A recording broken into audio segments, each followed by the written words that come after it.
What up, Tuesday painting stream? Welcome back to another stream with your boy, Scott, joined by the one, the only, Evan, the almighty chair. How you doing, Evan?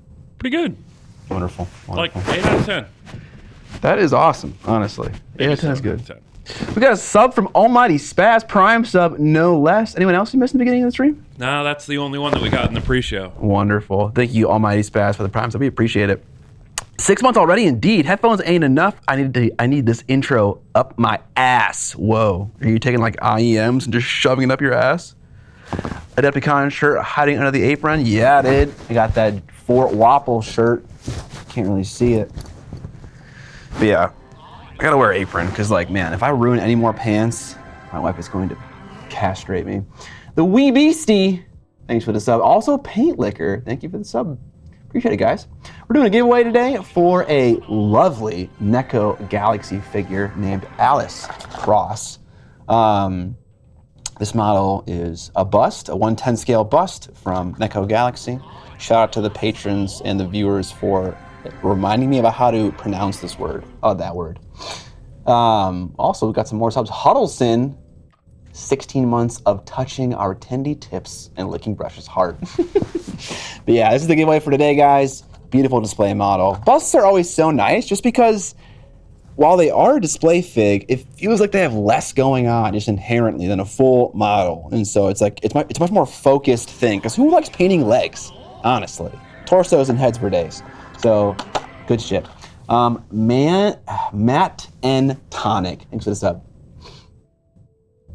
Yeah, sorry, the giveaway begins when we hit 50 subs. My bad. I always ruin my pants during Miniac streams. What the fuck? You have IBS? Gross. Ew. I don't know how to respond to this. I don't have IBS, but I have other problems. Oh! He doesn't have IBS. He just decides to shit his pants for fun. Okay. Typical Dota player. Yeah. Legs are life, thick thighs save lives. They do, but man, they're boring to paint. Like, it's just like, you paint a display model and like, you just lose all your juice in the beginning. Like you paint the face and like the torso, maybe the weapon, and you get to the legs and you're just like, fuck, like what? I don't want to do this. But it happens. But Flev Flo Shinobi with the sub. I kick ass with a lord. He does indeed. Miniac's new miniature war game uses only busts as models. Hey, yeah, I mean chess could do that. Derpy Dewey, hey Scott, are you holding up? Your Patreon post was quite concerning. I am holding up. You know, I'm alive. I'm here. Day 4. Okay. We're gonna do some mail time. We're also gonna do. I want to show you guys what I've been painting. So I had a video come out on Saturday showing off my Neko Galaxy figure, and since then I've been hard at work on another bust, and I'm pretty much done with it. And I want to show you. So I'm painting Pizza Boy from Minework, and it's done in a comic book style. Holy zoom, Batman. Let's relax. Sorry for the wiggle. Hey, Stanley, thanks for the 300 bits. Damn, this is still too much zoom. Thank you for the bits, Stanley. You know, that joint looks amazing. Is it a joint? Anyways. Now we're kind of zoomed out. Yeah. I want people to see the full effect.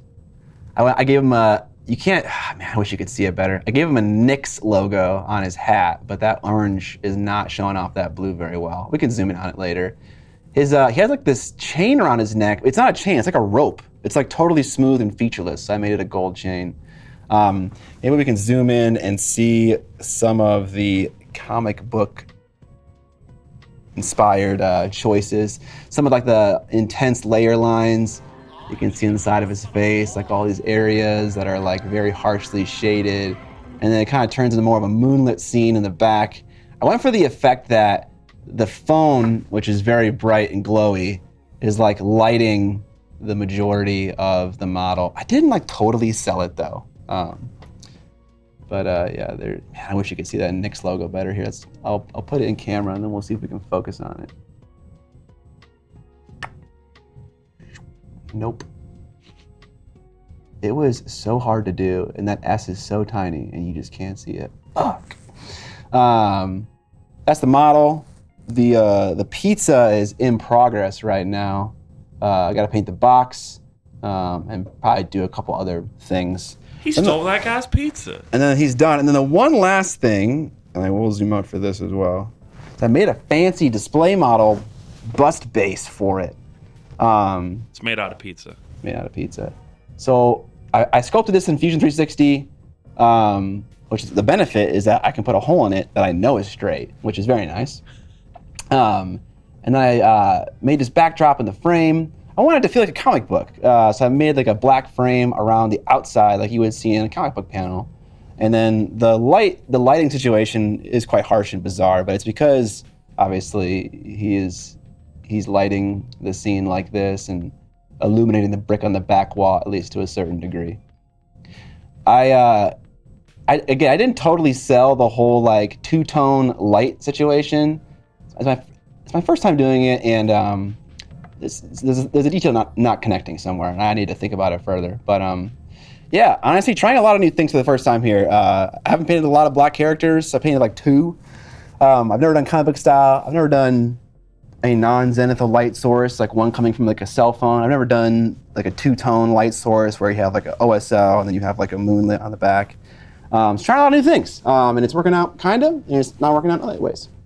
All right, I missed a lot in the chat. Jay Peso, thanks for the Prime sub. There you go. That's the only important thing. The pizza looks tasty, no lie. Awesome. OSW Zenkiki, he said Prime sub.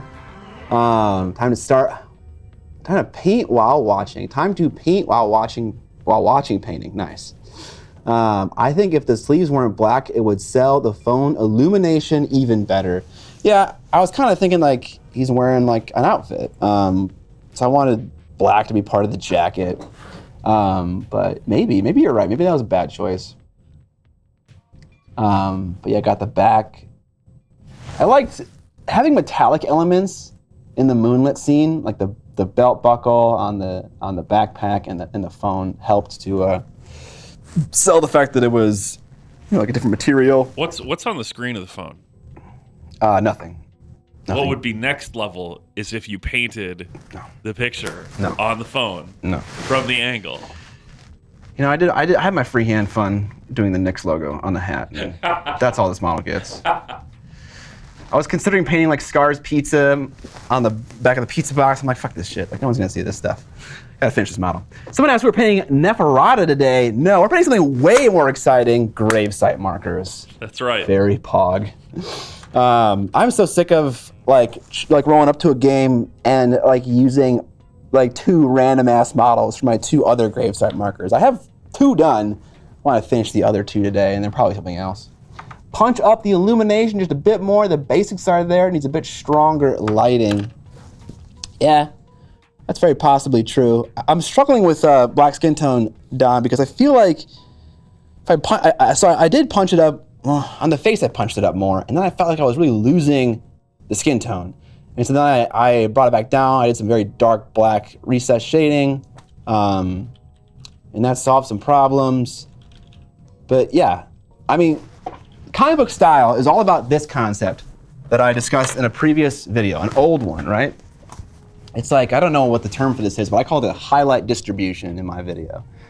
The basic idea that you can represent white in these 2 ways, and one looks more like white than the other, and it's just because of how much space on the square you give to your main color, white in this case. Like, this is going to end up looking more pink than white if you were to look at it from like 10 feet away.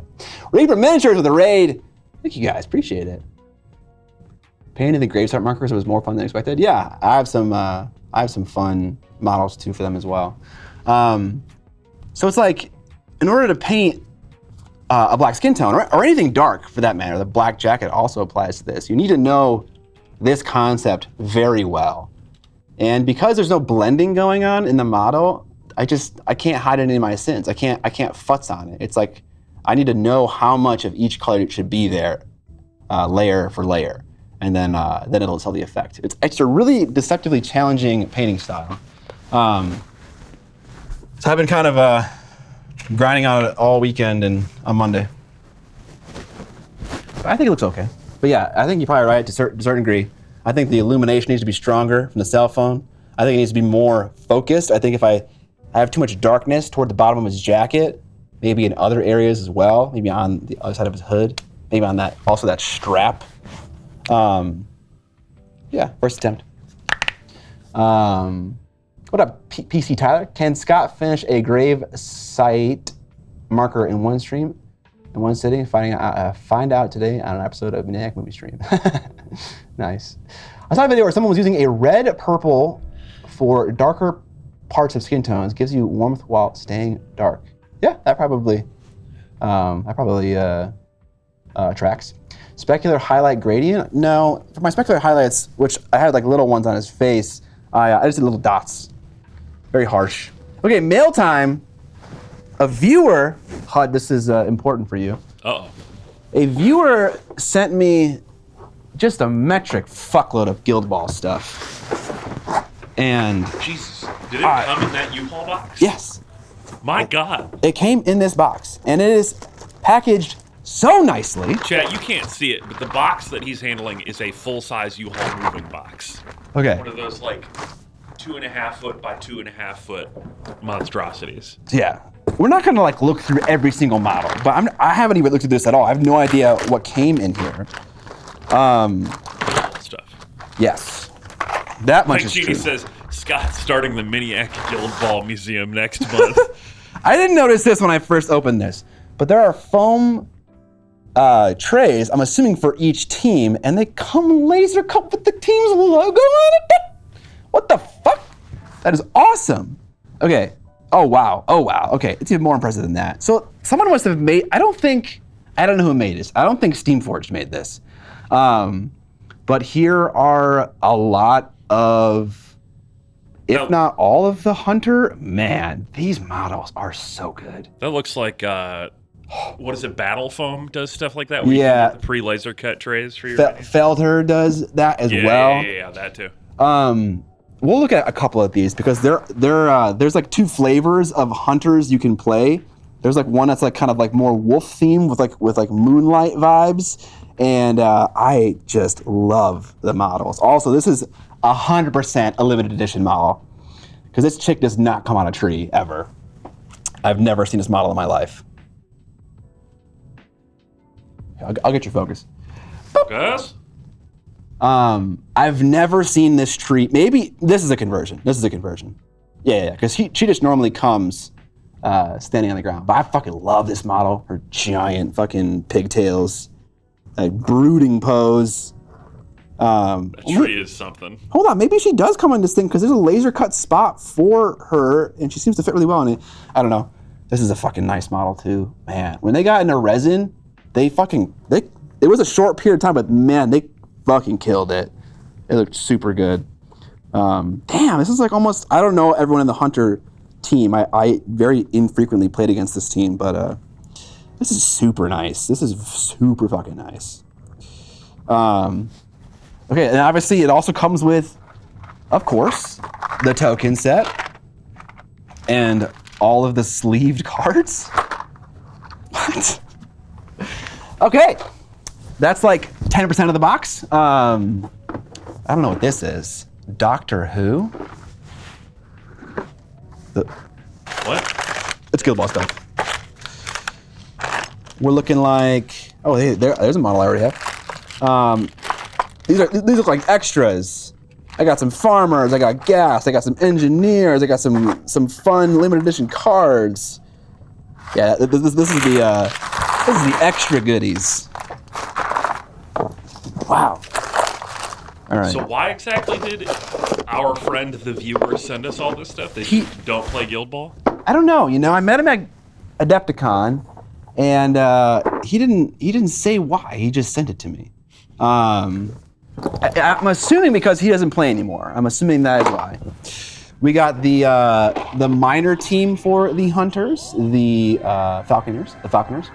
We've almost reached our terrible twos, Miniac. Hey, Rufus, with the 22 months. Thank you, sir. Fucking SFG did us dirty killing this game. They did, but I'm bringing it back, baby. King Skya, thanks for the Prime sub. We appreciate it. I think chains are a good measure of well-designed model for 3D printing. Like how big the chains are, is that what you mean? Like how well they look at scale? Guild Ball is dead? It feels like the game came out like 10 years ago at most. Maybe, I actually have no idea. He felt Scout was running out of things to paint. Yeah, no kidding. This is the Falconer minor team. They have like Native American vibes. And then we have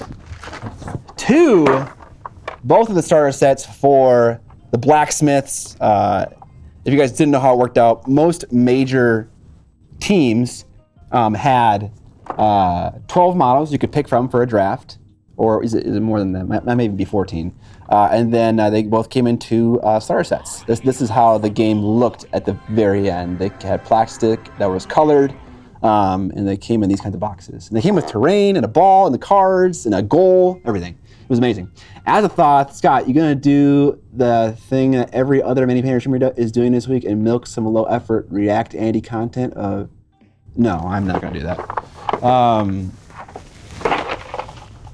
I mean, we could. If you're interested in that, it sounds like you're not, but if people are interested in me sharing my thoughts about Golden Demon winners, then I'm happy to. Also, this was put in here upside down, so I don't know what the deal with that was, but there's definitely shit floating around here that are models.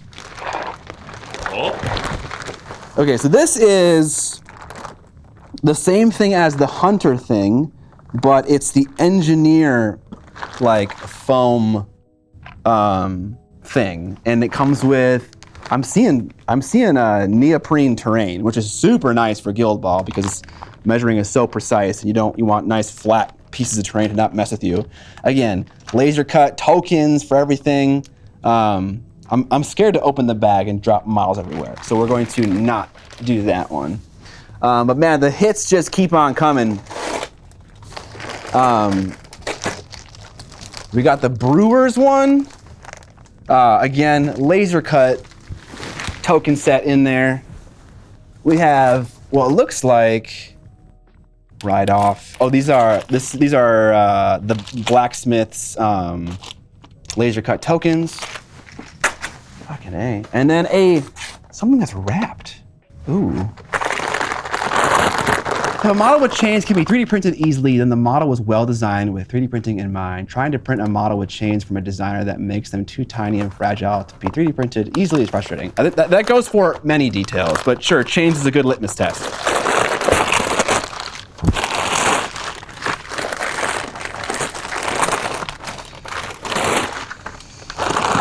So, we got some Alchemist dice pack, laser cut things, and then kind of more of just like a generic Guild Ball foam tray.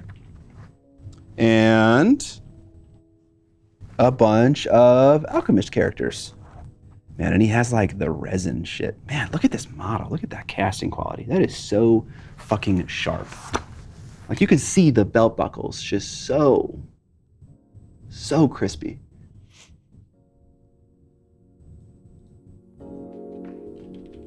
Scott, give us a lightning round of opinions on the new models shown at Warhammer Fest. We can certainly do that. I don't mind doing that. It's not that many, right? Fucking A. So nicely. I've seen a couple.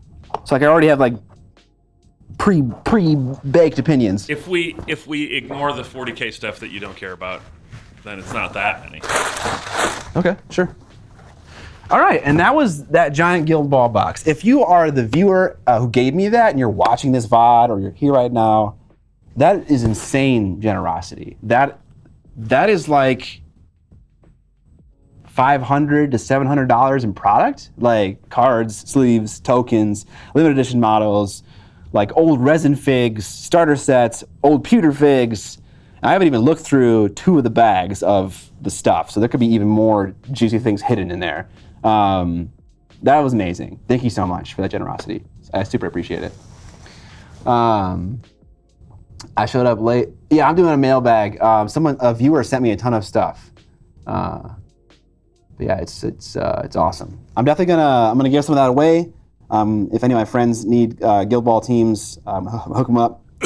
I'm gonna send. I promised one of the viewers, HUD, that I would send him a starter box, and then didn't have the starter box. I'm gonna send him 2 teams. But there's plenty of shit there to go around. Only do modest release discussion if we can have a long form discussion about the snail shell with human legs and wearing shoes. I don't know, Evan, was that a give me a Guild Ball team cough? I don't know if you care about this game. See, jokes like that don't work on stream, but yeah, just slowly lean out and look at Scott, because if a game is played on stream, I have to get it. Well, the only reason that I haven't bought Guild Ball stuff is because you have said that you'll supply me with Guild Ball stuff. There we go. There's a supply.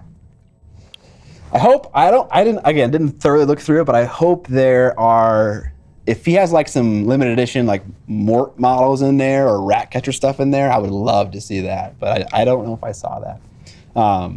I think I have most every single Mortician model that exists, but I think there's like 2 or 3 that I'm missing. All right, it feels like the pandemic closed many shops that put the nail in the coffin of many pretty good games too. I'm sure that contributed as well. The Guild Ball pusher, yeah, it's me. All right, yeah, we can talk about minis. Evan will get that ready, and I will finish off this gravesite marker in the meantime.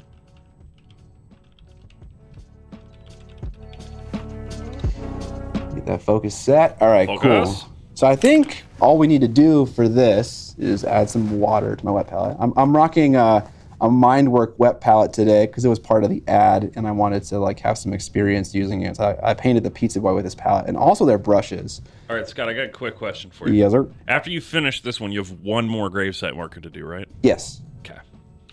I have 2 already complete. I actually painted them in that video where we introed our Escalation League.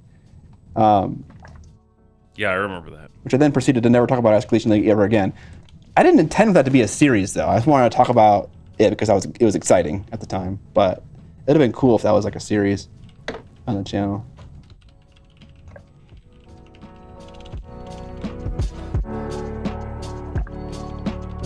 It's hard to know when this thing is full before it's too late and I get like water creeping over the edge of the paper. All right, chat, here's your chance to make some channel points. Will Scott finish this one and the other gravesite marker this stream? Wow, here's the thing. I'm not even going to say it. I won't say it. I don't want to influence the... That's right. The bet. Don't want to influence it. Let's put that not right in the middle of the screen. Krunstall with the big gifted subs. Is it 10? I can't even see. Yeah, it is 10. The other one is not started. Just that, I think that's important info to know. It is important info to know. I will point out that you did this one in part of a stream previously. Okay. I mean, for a lot of people, this model is already done. So I don't feel super compelled to do like a ton of work on it, but I will do a little bit of highlight boosting here and there. I'll put some moss on the hangman's. I forget, what's the wooden part called? The wood? Like the rope is the noose, right? So what's the fucking wood thing called? I feel like I asked this question before. Gallow, thank you. Yeah. I did ask this question before. Or is gallow just a reference to another word for... The gallows is where the noose is hung. Is that the specific wood thing, or is it the place where the wood thing is set up? Maybe it doesn't have a name. I feel like everything in the world has a fucking name.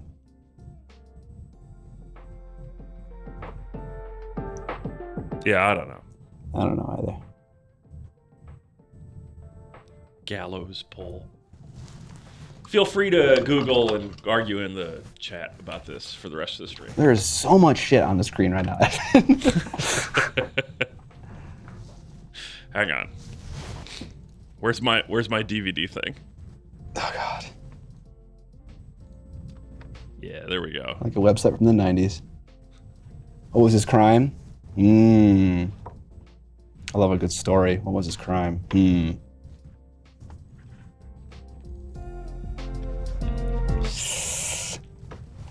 I don't know.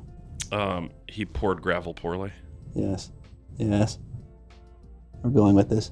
Yeah, we were talking about it before the stream. It's difficult for me to look at Soulblight Gravelords and not read it as Gravelords. Soulbro Gravelords. I don't know what paint I used to paint this model, but whatever is on my palette will do just fine. It's leather. It can be a bunch of different brown colors. Who cares?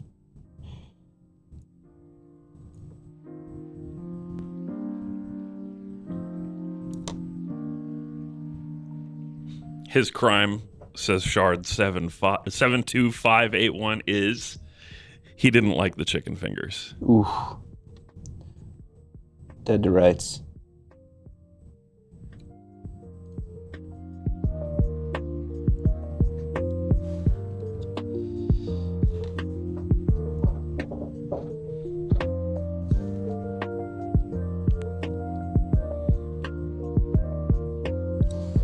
I think we need to... Man, I've been painting in a comic book style so intensely for like the last 3 days that it's like affecting how I'm thinking about painting. Guys, he thinks that we're in a tent right now. Oh my gosh. That joke will literally never be funny.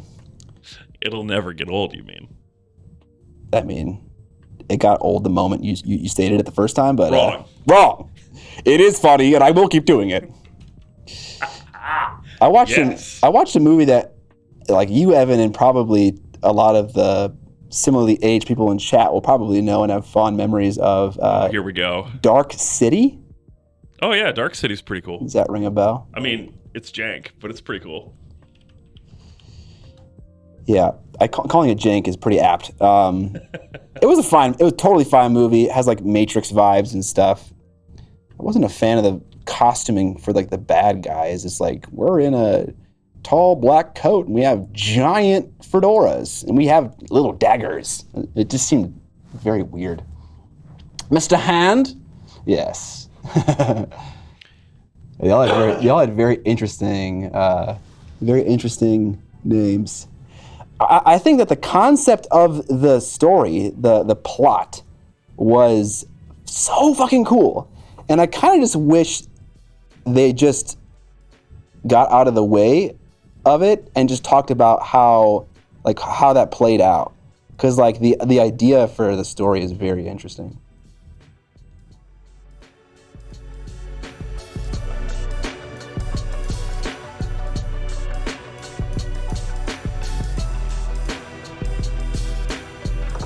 Okay.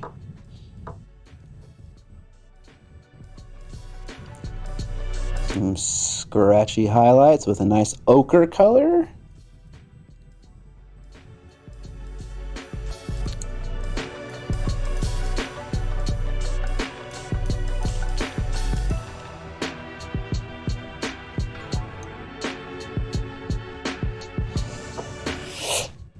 All right, and then maybe we'll like... voice. I love that joke. I love it.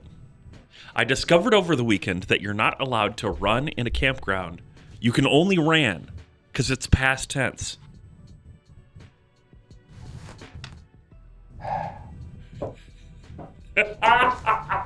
You can't support this behavior, chat, because then it'll never stop. Scott, you should have learned by now that I don't need support from chat to be like this. To be like this. This is not an on-camera persona. I support it.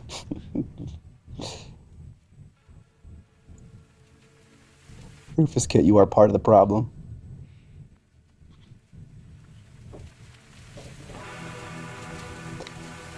Some nice little wood texture.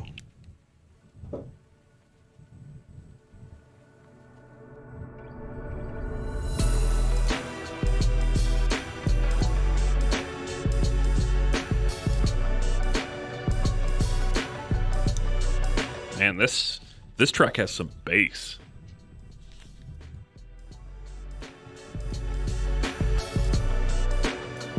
I like that one. Key and B. Hey, what do you call a wolf that pays attention to its surroundings? And a werewolf. What werewolf? In a werewolf. Oh my gosh.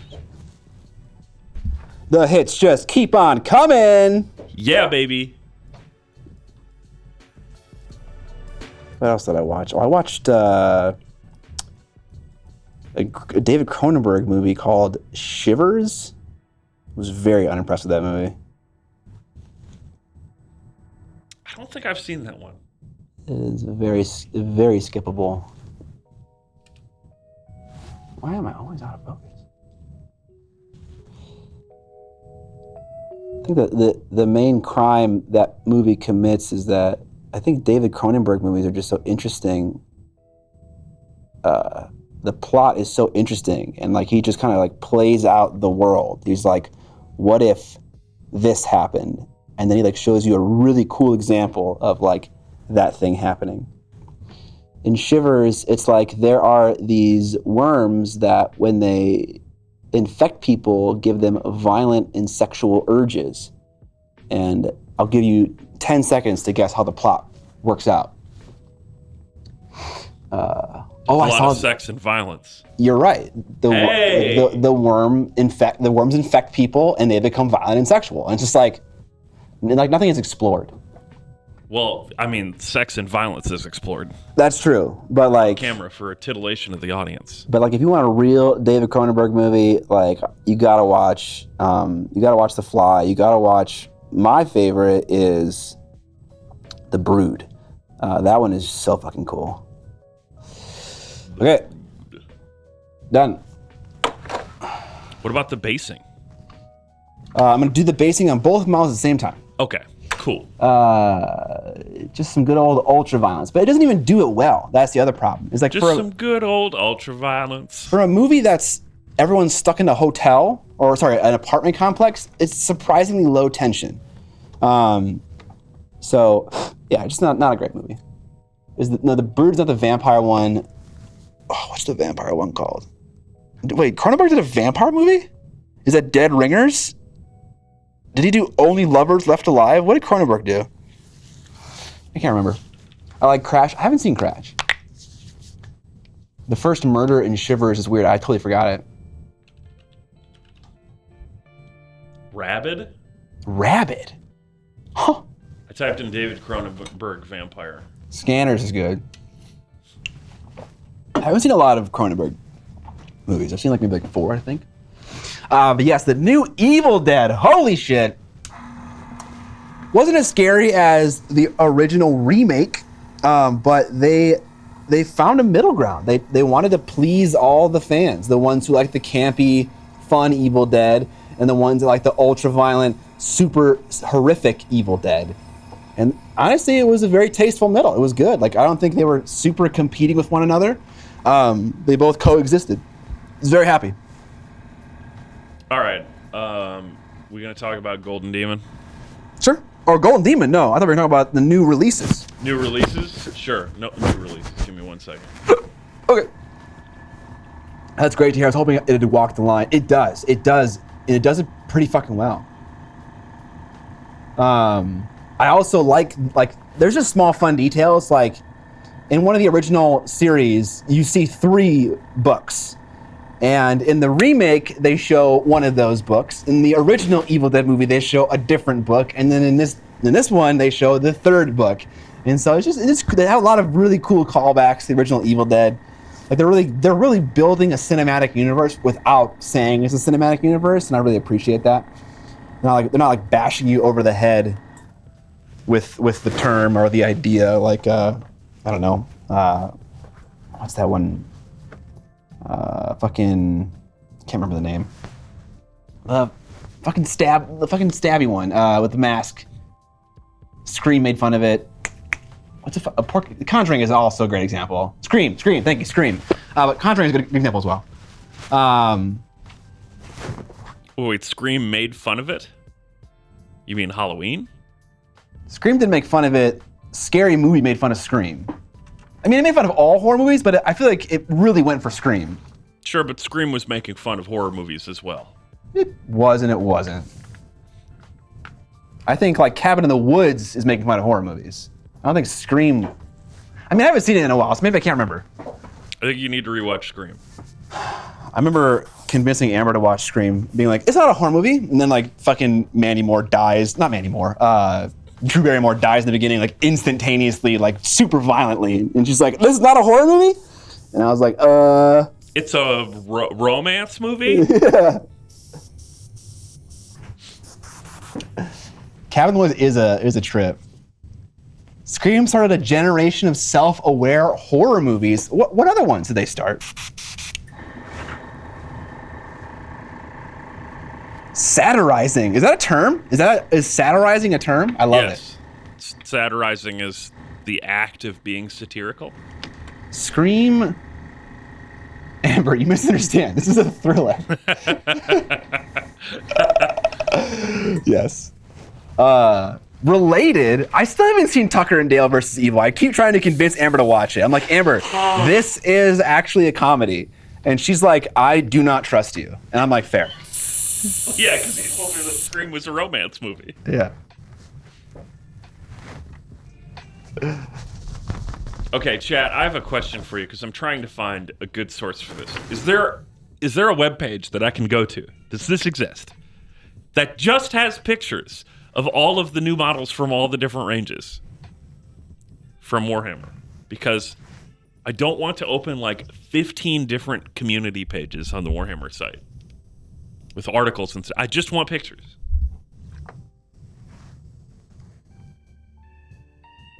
She was not amused and was horrified. Yeah, Descent gets a little gnarly. Final Destination is self-aware. I haven't seen a single Final Destination movie. So funny Games is self-aware? Funny Games is fucking brutal. Funny Games isn't self-aware. Funny Games, I haven't seen the remake, but the original German one is just that's a fucking mindfuck. That one really fucks with you. I'm not gonna Primus model because I don't give a fuck.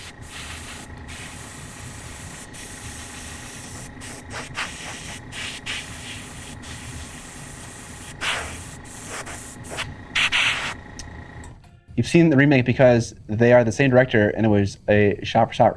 Okay, interesting. That's actually true. Funny Games US is exactly a shot-for-shot remake, just translated. I'd love to hear the director's thoughts on like why that's worth their time. Money. That would be my guess.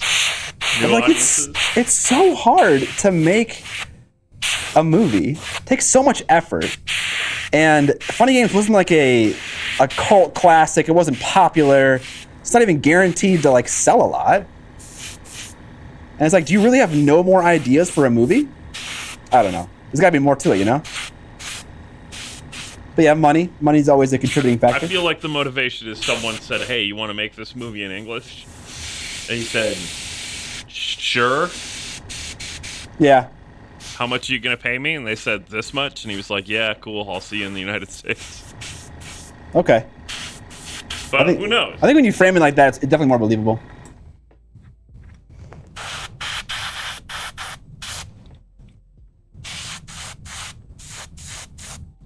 The thing I didn't want to say when you guys were betting is the moment that this becomes a trial of me needing to prove myself is the moment that I am going to finish these two models. Like, as long as it's attainable. If it's like, finish the entirety of Neferata in a stream, I'm like, I'm not going to do that. Because then I won't be able to talk to you at all. I won't say anything, and it won't look good. But like a gravesite marker, it's a fucking skeleton, bro. I'll finish this in 30 minutes. Man, Eons of Battle does have a hot take in chat here. Is he saying something about Hellraiser? Director's cuts of movies are always worthless and should not exist. There are 9 director's cuts of Blade Runner, and they are all fine. TGB Dev with the dono. I can't see because my chat is covering it. But thank you. Says Skelly Boys. Skelly Boys. I mean, sure, if you want to say the like worst example of a myriad of director's cuts, I can see how you might come to that conclusion. But like, There are plenty of movies that got a lot better with the director's cut. Blade Runner is goated, though. I mean, Brazil is the ultimate example of a movie that needs a director's cut. Zack Snyder's Batman and Superman movie got a lot better with the director's cut. You mean Justice League? Yeah, I can't remember the names. There's so many fucking... That's the one that has the Snyder cut. Yeah. That's 4 hours. I think the movie was terrible. I remember watching that movie in a hotel room and just being flabbergasted with how a studio could release such a incomplete piece of work. So maybe it didn't need the 4 hours, but it was definitely better, which I guess wasn't that hard. I think Midsommar got better with the director's cut, even though it was already really good. The Snyder cut is a masturbatory piece of crap. Okay.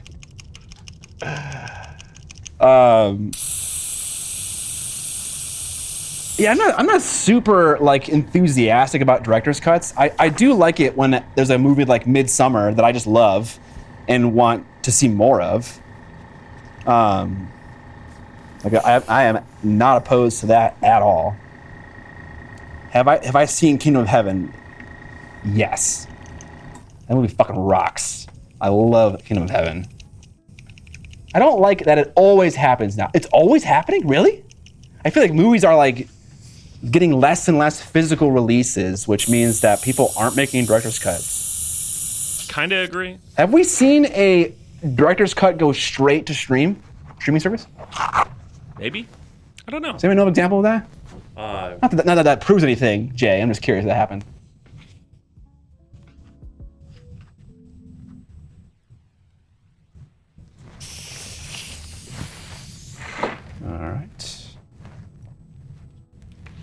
All right. This model is a great example of a model that just takes a zenithal top coat just so well, because it's just like all those bones it's automatic shading. You don't need to do any washing afterwards. It's just like the dark stuff sticks down there. Oops, that was a lot of paint. The Snyder cut. Okay.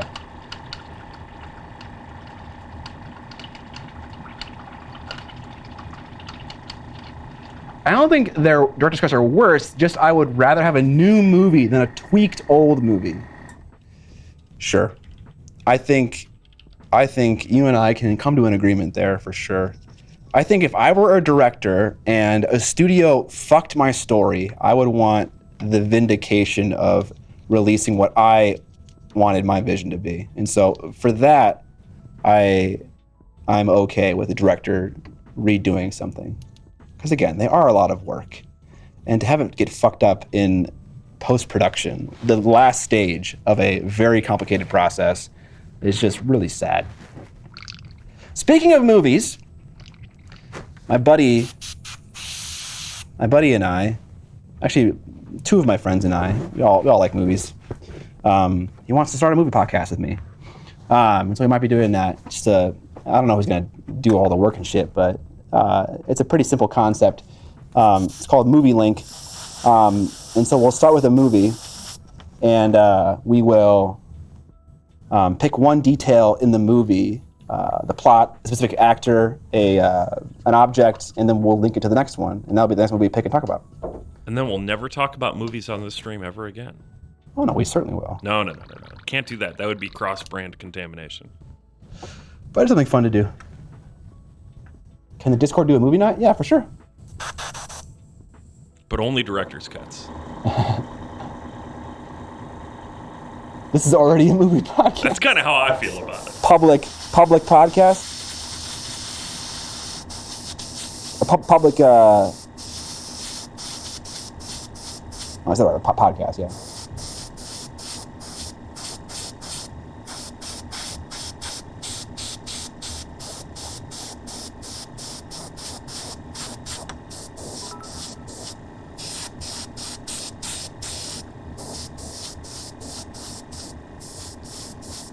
Bazinga.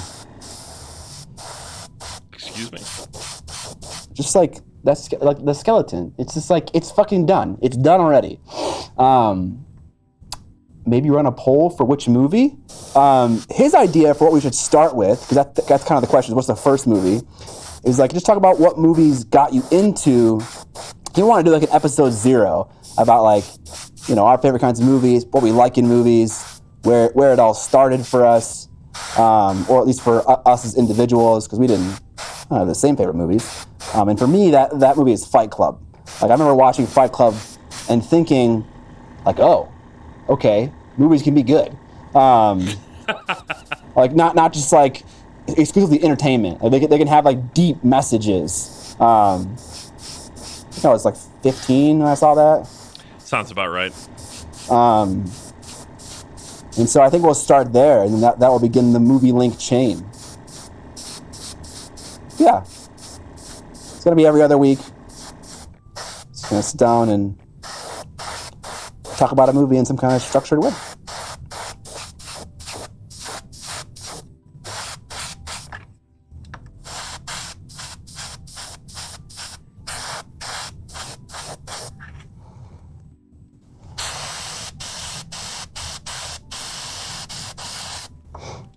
All right, you want to do Warhammer 40K or AOS first? Let me discuss that I wasn't going to do 40K at all. Yeah, that's what I thought, and then we're going to do it. All right, sure. Because the Tyranids are kind of cool. We'll just skip past all the Space Marine garbage. We don't talk about Space Marines anymore. I mean, the original request was for a rapid fire, so I am very happy to give my opinion, but not like super deeply. All right, ready? What up, Nergo Matthew? Thank you. Yeah, sure. Go. Big Tyranid. I mean, it's more the same, right? It's gotten 4 arms now instead of 2. But yeah, 4 arms. I like the exposed brand. I think that's pretty cool. It makes sense in the range though. It makes sense. More the same. Cool.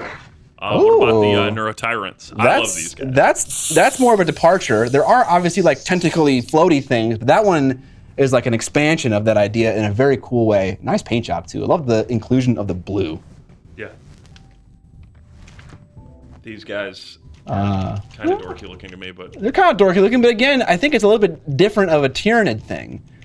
Like their heads are they're like almost like, what's the term? Molding? Like when they like kind of molting. Molting. Yeah, when like you lose your outer shell. Yeah. Like their heads are like something's like coming out of them, right? Yeah, like they have a gun built into their shoulder, I think. Oh, okay, that's what it is. Yeah. Yeah, pretty cool.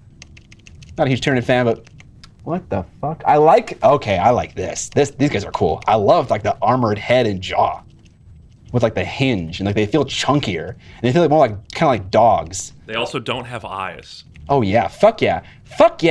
This is the best thing I've seen so far. Whoa! So the lore on this thing I love. It eats corpses and turns them into toxic gas from the battlefield. I fuck with that. If it eats psychers, it's like more pungent gas, and I'm like, yeah, that's fucked up. Yeah, I fuck with that 100%. Yeah, you see the smoke coming out the top, like alien smokestacks. Like that's just cool.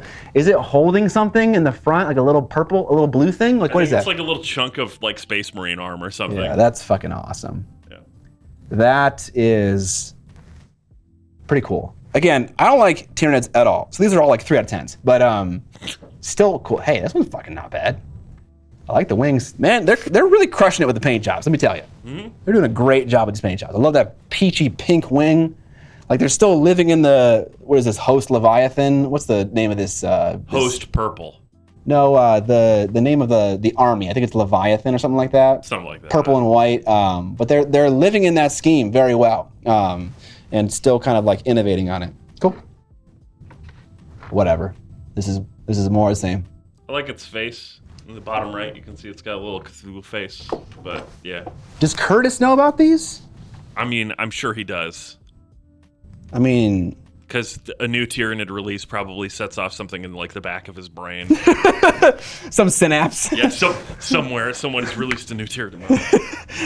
And then the new Termagants and Ripper Swarms. Yeah, whatever. These are more the exact same. Yeah. Can you mute my mic? I can. Will I? Yeah, it's muted. You're welcome, chat. He just ripped a big one. You are unmuted. All right, new Space Marines and Terminator armor. Okay. Can somebody answer this question for me? Why? I know for a fact that model does not have sculpted gun barrels. Like, why do they not do that? Why do they not sculpt the gun barrels?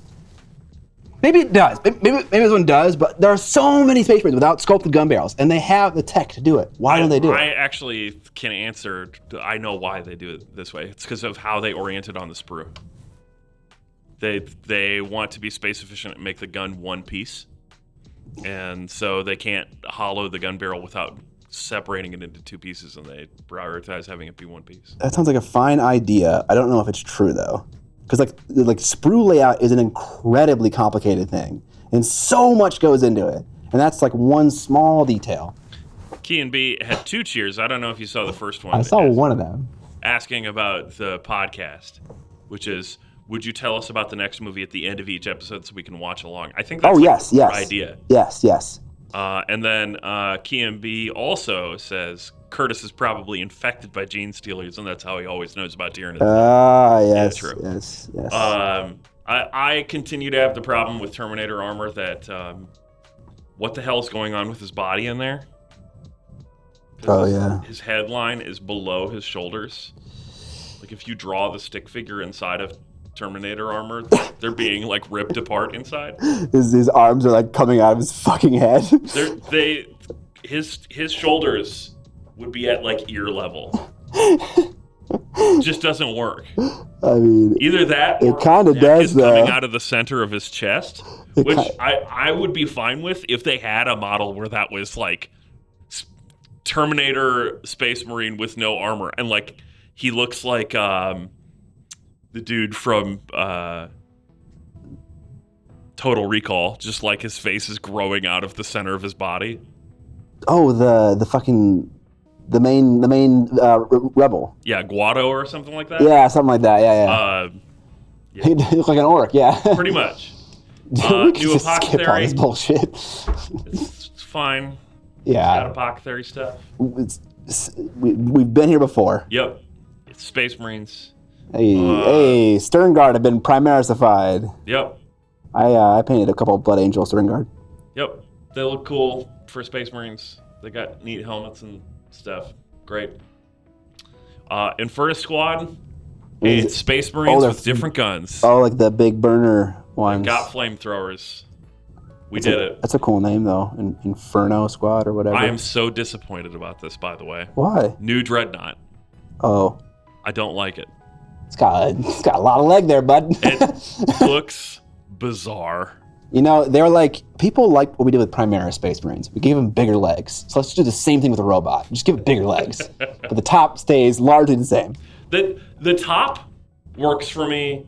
It is a glow up for the Dreadnought top. It's basically the same center core person part as the Primaris Redemptor Dreadnought, and then it's got different guns. Fine. But the legs are not working for me with this layout. It looks weirdly spindly on the bottom. It looks like someone could just walk up to it and knock it over. It does feel a little top heavy. Can you digitally zoom in the painting footage like it is in the main? I mean, it is, but I can do it more. It is not. Flip to the other one.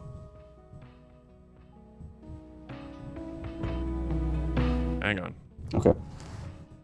I think part of the reason it's not zoomed in is so that you have working space, but that's all right. Here you go. Yeah.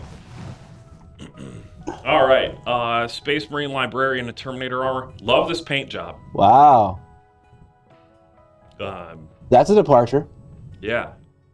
There's like stuff going on here. Does it say who painted it? No, of course. Why the fuck would they do that? Yeah. Is that a joke, Scott? This is GW. I forgot. The hands painted it.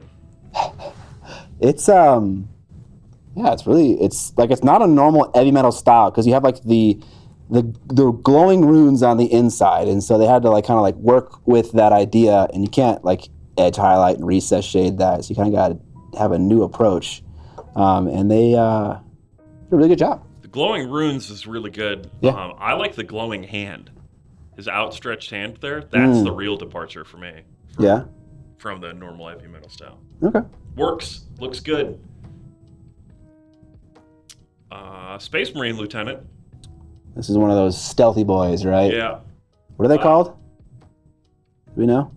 He's got goop on his knife, so you know it's good. Oh, he's killed a Tyranid. What are they called, though? Phobos Marines. Thank you, chat. Yeah. And then the glow-up Terminators. Yep. It's new Terminator armor.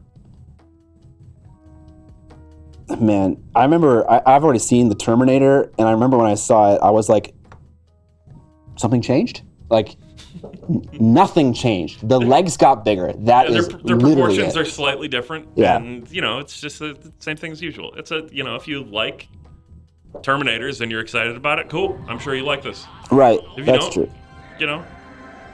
It is continuing to be the same thing. It doesn't need to Onion change. Broski, 6 months. Woo! Onion Broski! Yeah, if you, nothing changed, that is what makes it great.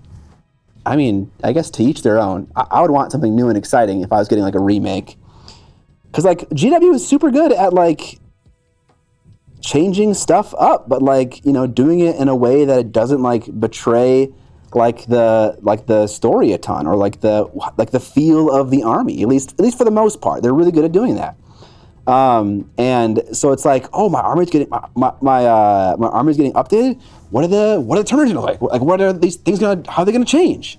I'm kind of excited to see GW's ideas for how things should iterate. And when it doesn't iterate, it's kind of like a cop out. It's like, okay, so you're just gonna remake the fucking unit, change nothing from its design purpose, and then sell it at a higher price. It's like, cool. Exactly. Keen Beach said it. But Scott, they cost way more money. Exactly. It's a cash grab. That's what it feels like to me. Eon says Terminators are legendary though. They have so many fans out there. I don't think any changes would have been well received. I don't know. Like, I think Space Marines to Primaris Space Marines was more of a jump than Terminators to this, and I thought it was a good change. I think you can still respect the original design and update it in a way that's still new and fresh. But the other thing is I think that Terminators over time have become more and more like regular Space Marines. Yeah, they definitely feel more like regular Space Marines right now. Like old school Terminators are like have gigantic super shoulders and are ridiculously chunky and have giant built-in weapons. And these guys, honestly, if you covered up the head and like behind head portion of armor, I would not be able to tell you which one's a Space Marine and which one's a Terminator easily. Right? It's only the chunk of the top of the chest armor that really tells you, oh yeah, this guy's got the weird head coming out of his chest. Grandmaster C, subscribing with Prime 2 months in a row. Grandmaster C, thank you so much for the sub. I, for one, welcome our Terminator overlords. And that is totally fine. Grandmaster C, I remember your name. Did you used to be a mod on the Mini Painting subreddit? I mean, if the fans like it, then they did the right thing. So. Terminators have the coolest guns, though, for sure. Oh, having a big minigun. The big Stormbolter? Yeah. Or that thing, the assault cannon. Yeah, any of that stuff. It's just like more gun. More. They could give regular Space Marines those guns. All right, Astra Militarum, lady with sword. All right. Cool. That gun is. We discussed this previously, but yeah. England's idea of what guns look like is just so hilarious. And then these are the older reveals, so we're into. See, look at that right there. That not that one, up one. That model is a remake, or is it not a remake? Is it a redo of an old concept? I can't remember. Shaking my head, Miniac is so far removed from his audience up there in his vampire castle. We just want to see Seraphon. Well, we're getting to AOS next, but I don't know. Hell yeah, normal fucking guys, let's go. It was artwork brought to life. Okay. How about Slambo? You see, Slambo is fucking classic. They remade that, and that looked fucking good. All right. Cities of Sigmar releases. Oh, baby. I saw some of these guys. Okay. I'm, for the most part, on board with these bros, except for that fucking helmet, dude.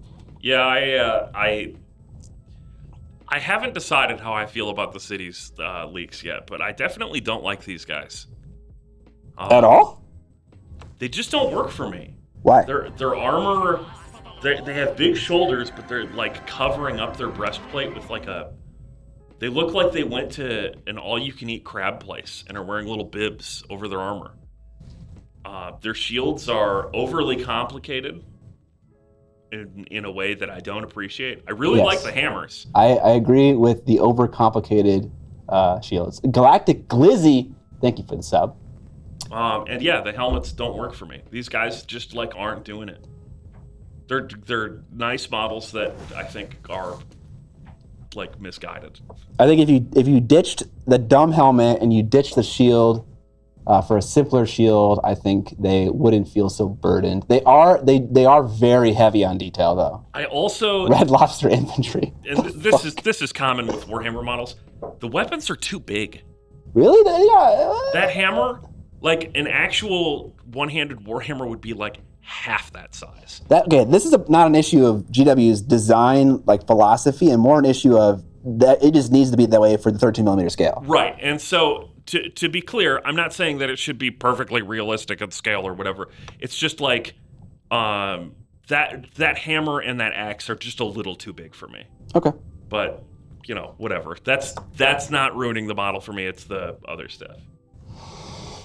I do like seeing the bits and all the different things that are going on. They showed off some guns. Seraphon. Are we gonna click on this mystery fucking Imgur link from Rufus Kit? Sure. Do it in a closed browser. We're getting there. Seraphon. Lizard people. Anthropomorphic designs. Very cool. I love the vines. Vines are cool. It gives the model like a really nice, a nice silhouette. I think this is a nice improvement on the original Slan. I think this thing sells the floating chair thing better than anything existing up to this point. I think I agree with you. It also looks like absolutely the thing that I would break immediately after building it. Just because you got angry at it? No, because You're like, fuck this thing. Because those vines are spindly as fuck. Yeah. And I am heavy-handed. New Saurus Warriors. Kind of hard to see them. Yeah. But they look like they bulked up. They fucking hit the gym, drank some protein shakes, drank some creatine. Yeah, they're pretty jacked. Ooh, they have no dicks? The fuck? It's inside their body. Okay, yeah, sure. There's definitely a little bit of a pouch there. People keep clamoring about a fucking snail. Where's the snail? Is it somewhere else? We'll get there. Okay, the bulge, no nips either. Yeah, okay, these guys reproduce asexually. Yeah, I like how they bulked up. See, this is a glow up for lizard men in a nice way. Like I want the Terminator version of that. That's what I'm. My future brother-in-law bought the Seraphon box and is very happy with it. The new thing. Yeah. Nice. Yeah, the Raptidons are cool. Those have been seen before. You've seen a lot of this before. What the hell's going on here? Where's my other city stuff? Like we just skipped over all the Seraphon stuff. Yeah, but like people know about this stuff. I've never seen these things. All right. Let's go through them. Saurus Warriors on the guys riding on the other guys. Looks like they got a little bit of a Jurassic World treatment. Yeah, I mean, if you like dinosaurs, you will like those models. Pretty much. I like this one. This one's fucking cool. I like the mask that covers his nose but not his top jaw. I think that's really cool. The floating orb in the middle of like the half moon sphere thing is very cool as well. Yeah, this is definitely a cool Lizardman model for sure. I've seen this one. This is like the flame thing, right? Yeah, these were revealed at Adepticon, I think. Yeah, that guy's cool. He's like a fantasy flamethrower. Yeah. And this is the other floating chair one. This one also works for me. It does not work for me. Looks like he has like a head brace on, like he had like some kind of like hospital visit. All right, I'm going to pull up the city's releases in a second here. Okay. A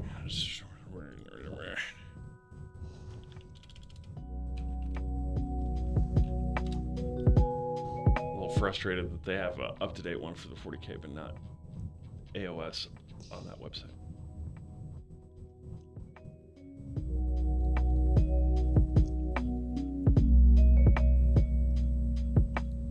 Does everyone think that contrast paint dries too quickly?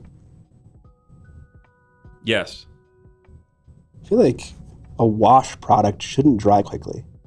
Contrast paint of all of that type of product seems to be the fastest drying. Yes.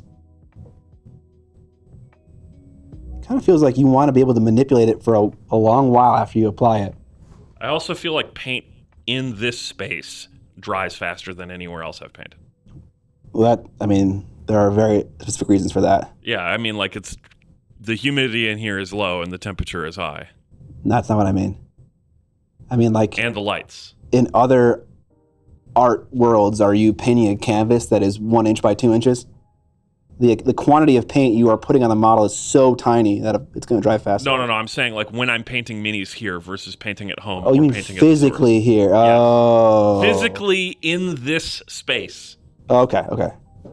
Yeah, humidity matters. Oh my God, there's like 15 pages of articles.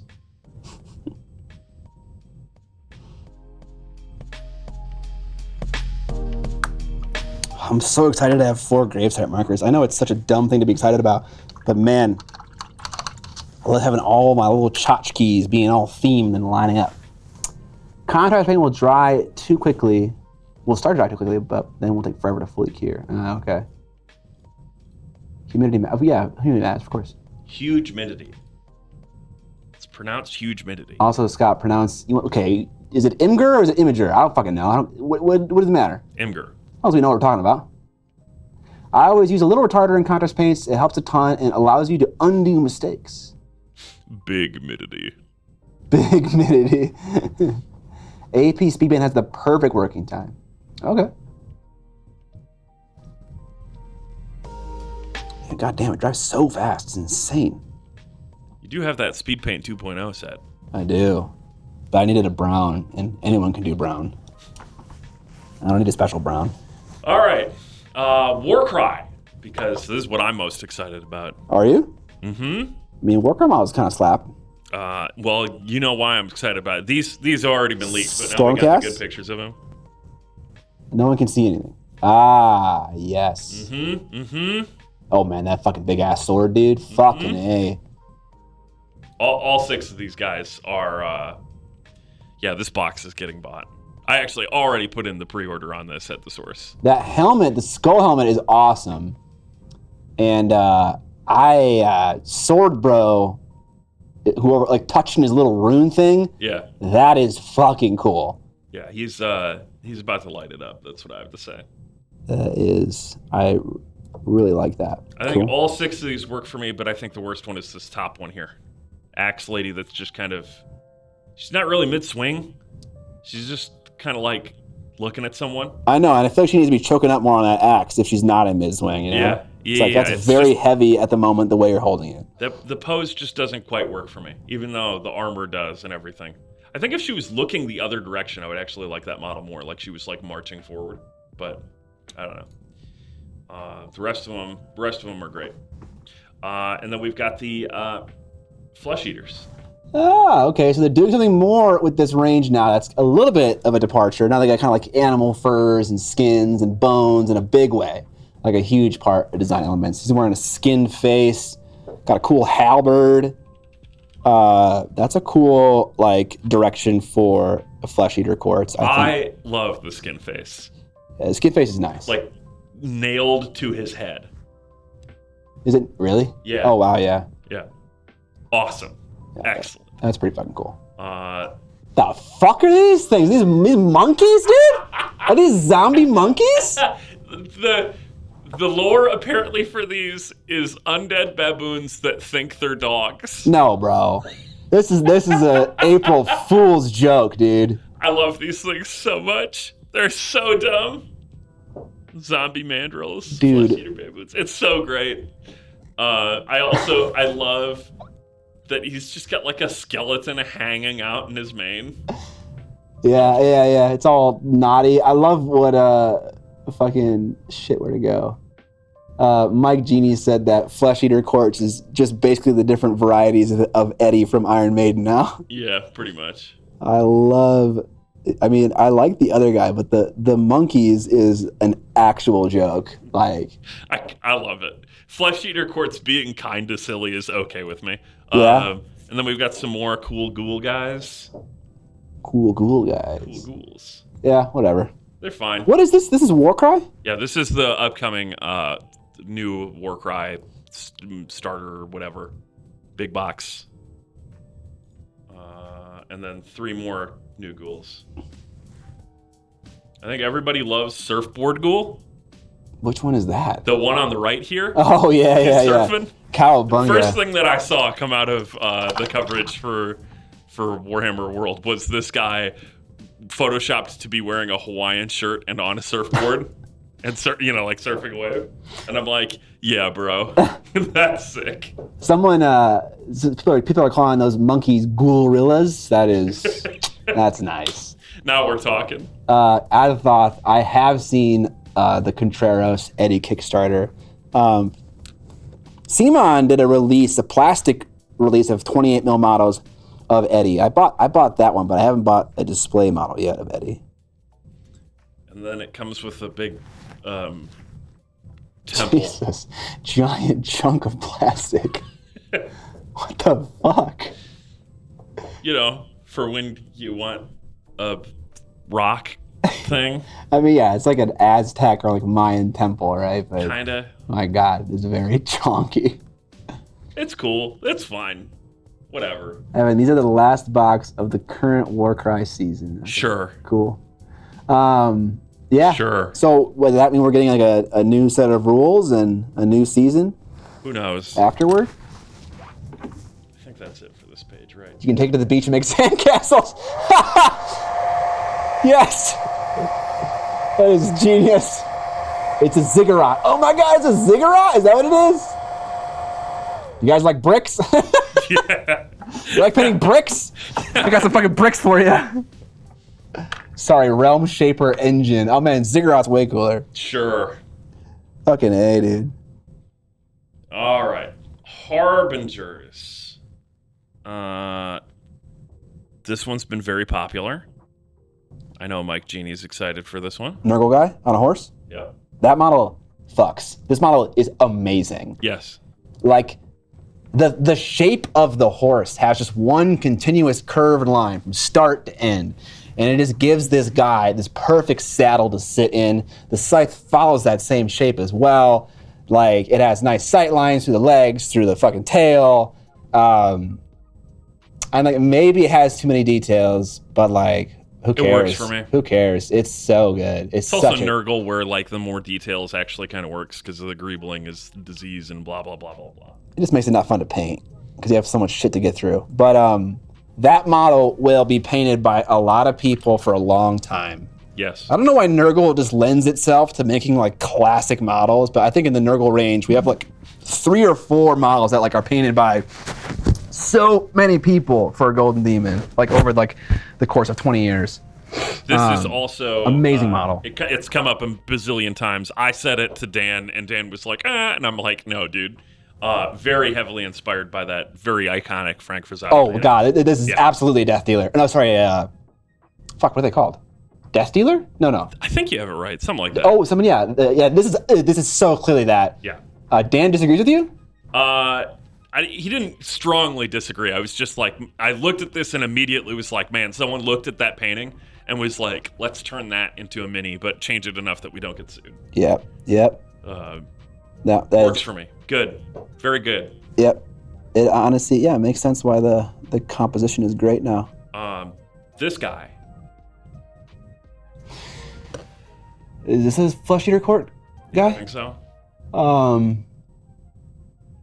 Yeah, okay. It kind of has this design philosophy of this is what flesh-eater courts are. We're just gonna do more of it now. That's kind of what I was. Let's more do bone. More. So it's kind of more bones. Bones on bones. It's kind of kludgy in that regard, but whatever. If you like flesh-eater courts and you like all this stuff, like this is just more of shit that you like, right? Katie in LA, thank you for the Prime sub. I do like the dead body. Just normal sub. Oh yeah, that's gonna be a good bit for conversions. Yeah, solid. Another Fire Slayer. Oh fuck yeah! I like this guy. I like this guy. This guy's cool, dude. My only problem with this guy is we have this guy already. We have like 1 million Fire Slayers that are in poses that are similar to this. Really? The With big the fire thing with coming him out is the... that he's got Burning Hammer. Yeah, Burning dude, Hammer's pretty cool. Exactly, Burning Hammer. Yeah, the eyes seem a little fucked. They seem incredibly small. I don't know why. Yawn? This guy fucking is awesome, dude. I think the issue is that Fire Slayers are all this vibe.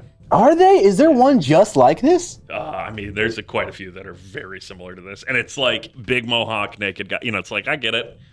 Me as someone who is into dwarves and doesn't already own a bunch of Fire Slayers, I'd buy this guy. I think he slaps. Is there something that popularized the term kludgy lately? Scott has been using it often, and my boss has also been using it often out of nowhere in the last few weeks, months. No. I think it's just your brain is picking up on patterns because you're a human. But I have a tendency to overuse words, so I'm probably contributing. I like this model a lot. Or it's my fault. I told your boss to start saying it. Oh, yeah. Me and your boss got together. We're like, let's fuck with this guy. Yeah. You know who would really mess with him? Yeah, no, I think this guy's cool. I like Burning Hammer. Yeah. But I can see what people are saying about it being more of the same thing. It's kind of like flesh-eater courts, right? It's kind of just like whatever. Yep, same problem. Although, to me, it's not a problem because he's a dwarf. Got him. And then the last Harbinger is this dude. What's Harbinger? Why are you using that term? I don't know, man. War warriors of grim portent, usher in darkness. Usheron, dude. Blah, blah, blah. These guys are being called Harbingers. Hold on. Was the word Usheron used? Usheron? Usher in. Usher in. Fuck. Okay. I got very excited for a moment. So yeah, this guy's got some little flying squig things, and he's wearing a big skull, and yeah, he's pretty cool. This guy's kind of whatever for me. I don't like how he's looking down. Yeah, there's this close up of his head, and I feel like it's like lying to me. Yeah. Because the angle is like changing? Yes. Love that guy. If you're into squigs and goblins, you will like this. Yeah. If you're not, well, there you go. I don't know. I mean, I feel like I like some of the models, but this one is, for some reason, not doing it for me. I think definitely pointing the head down, and even the whole weight of the upper body is like going down, and that makes it less compelling. Yeah, the other thing I don't like about this is like the cool face of the cool goblin guy is inside the mouth of the other thing, and on the tabletop, all you're gonna see is the top of that skull. Yep, 100%. And it's like, yeah, the skull's cool, but I want to show off my guy's like cool scarred face, not have it in a deep recessed hole that's not going to be getting any light because the game store lighting sucks. Anna Vanna is just 100% wrong, saying that this pose makes him look menacing. Bro, he's a goblin. Who the fuck is he looking down on? Insects? He's saying, ooh, penny. I found a nickel. It's totally fine if you think the pose looks cool. Like, that's fine. But, like, maybe it looks cool because he's, like, looking down. But if you want to make this, a menacing goblin and you want to have, like, a good, cool look, I think you got to put him up on something and then have him look down. On a base looking down, it's just like you're not going to see anything, especially when you're standing up on a tabletop. Azariah says, Usheron is confirmed in the AOS world, though, and there's a lot of buzz that he's going to become a model for FEC. I would love to see the Crimson King in AOS. I'd love to see all of them. I'd love to see Sauron, Aberash, Usheron. I've already seen Neferata, but I would love to see all the vampires. We got this guy. Okay, look, eyes looking to the side. What the fuck? Is the guy just standing? Bro, what? Shouldn't he be like holding on or something? Is that thing not moving? I mean, he's holding on to his chains. There's a chain that he's holding No. on to. The passenger is standing on this 1 foot wide platform. Yeah. No, I didn't even see that guy. It's like a really shit. Back? It's like a bad conversion, right? It's just like, I'm going to put this guy who is normally on a base right here. And not sure about the sidecar orcs. I think it'd be cool if he was like hanging on, like hanging out with one arm and had like a weapon out to like fucking sweep somebody with his weapon, dude. Like that'd be fucking cool. Yeah. I can't see the harness if there is a harness. Sorry, it just looks goofy with him standing there. Cool model, I guess. Yeah, it's pretty menacing, pretty big, pretty scary, pretty AOS. Oh, what's that mask thing on the bone? Is that a mask or is it more bone? Mask thing on the bone. Top left-ish. Got 2 eye holes and a nose hole. Oh yeah, it's like a little chunk of bone that looks like a mask. The guy. And Ivana's still defending that goblin in the chat. It's all right. We can chalk it up to agree to disagree. Hey, what is that thing? Enhance. I want to see a model wearing that. We gotta get to this. We gotta get to this snail.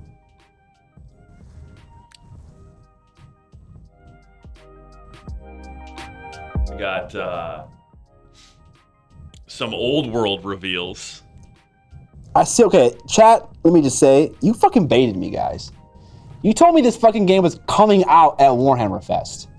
I was ready to look at the rules and be super sad that they were just as bad as the original fantasy, but that is not what happened. We just got reveals, and I mean that's definitely an improvement on Tomb Kings. That guy is definitely cool, but he is still a dumb mummy. So if you like dumb mummies, then. Mummies are dumb. I mean, as an aesthetic, I'm not super into like mummies in Egypt and stuff. So it's a cool model though. It's definitely cool. Definitely an improvement on the range, 100%. If you like Tomb Kings, you're like that. If you like Dusty Boys and bandages, then this is cool, I guess. And then we've got me like dumb mummy. It's not dumb. It's just like I did call it dumb, but it's just like I'm not into like Egypt and mummies and shit. We got Bretonian dude. Mummies better than vampires? Fucking ban that person right now, dude. Okay, now this is a fucking bit of meat, chat. Knight in shining armor? I would probably get rid of the lantern and also maybe even the antlers.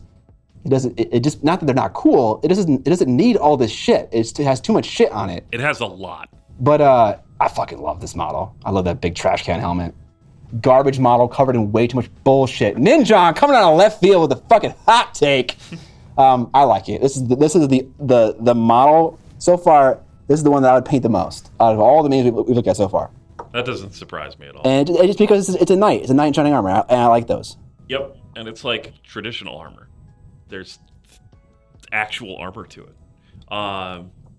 The shot of his back, I agree with John on this side. Jesus fucking Christ, Yeah, dude. You weren't looking when we looked at this. He's like, I want all that in here. Relax, GW. Oh my God. 187. Thank you for this Prime sub. Appreciate it. Jesus, that is a lot of shit. Yeah, I would take off all that garbage. Yeah, I am inclined to agree. I think that's it on this reveal. Yep. Cool. Okay, next one. Get the man some coconuts. And these are both resin models. What? What is this? GW doesn't need resin anymore. GW model sculptor with the import all assets button going wild. Skip 30K, who cares? Oh, this is 30K, Steph? They like the hollow shield. Dead game. Dead game. I mean... Wow, there's a guy in it. Amazing. If you like Titans and stuff. Oh yeah, Evan, I feel like you would like this. It's like a big old mech. Not really my style. Okay. The whole GW big robot range, whether you're talking about Knights or Titans and stuff, essentially are like 50s style robots with a bunch of armor plates strapped onto them. And then modernized, like, it just doesn't work for me. Okay. I don't hate it. It's just, eh. It's kind of more of the same thing. All right. Cities to Sigmar. We saved the best for last. So this is the snail. This is the snail. Can I? Yeah, man, I fucking love these models. The snail is right here under hoof. You see the little running snail? Dude, he's getting crushed, dude. He's a little unicorn snail running along. I think when Dan sent me these models, my first comment was, I guess I'm a Cities of Sigmar player now. That's exactly what I said, too. I was like, is it too late to switch? And then I was like, hey, wait, I'm Order. I can ally in these guys. Sick. The snail has human legs and shoes. Oh my God. Yeah, hang on. That is great. Oh my fucking God, it does. Okay, props to GW for having just a small amount of fun. Oh my God, that is hilarious. Also, look at all that texture on the horsehair. Nice. Nice job, GW. I like the paint jobs on these a lot. Yeah. Again, there's a lot of shit going on with this model, but it's fine. It works. It doesn't. It's gonna be a pain, but it looks good, I think. Yeah. I think if you removed 15% of it, it would still look just as awesome. And I agree. Like, it's got a skull strapped to the front of the horse's helmet. Yeah, we don't need that. We can ditch that. Yeah. We don't need the antlers and the we need the snail. head. We need the snail, though. Deer? Yeah, with the snail I'm in. The snail fucking stays, bro. Basically, I think this guy's helm could just even get rid of the helm. He could just not be wearing a helmet and it would be fine with me. No, I think the helmet needs to stay. I'm fine with a helm. Like, I want the options to be a real helm that covers his face, like a salad helm or something like that, or a bucket. Don't care. And yeah, get rid of the skull on the front of the horse's head. I like the big helmet. That was when I first saw these two models. I saw that guy's helmet first for some reason. I don't know why. So I like it a lot. Someone asked, can you stick some vampire heads on here? Kinda.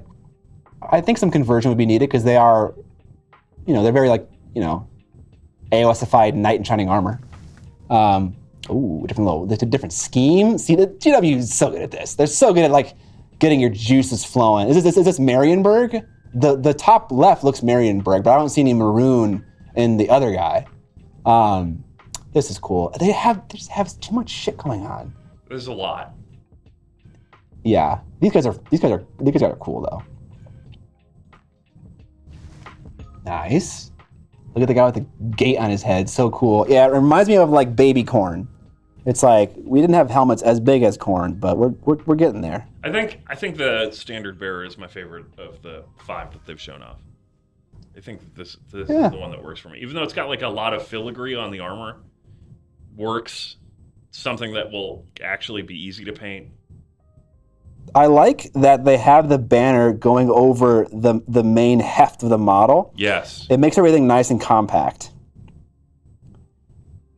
I saw some complaints that the banner wasn't in line with the direction that it's moving, and I'm like, this is how I want it. The banner is oriented in a way that makes it look like it's actually getting blown by wind, as opposed to I have to run around to make my banner work all the time. Yeah. I think it works. Looks cool. Rufus Kid says, I think the snail legs made me a Cities of Sigmar player. That's a good reason, honestly. I hate baby corn. Look at those fucking old knights, man. I have that unit. I bought that starter set. It came with that unit. Yeah. Fucking A. Ancient. How things have changed. People don't fight on windy days. Yeah, I know. I think that's it. Is that it? I think so. Very nice. Very nice. If I missed anything, don't tell me. Bravo, GW. Some good stuff.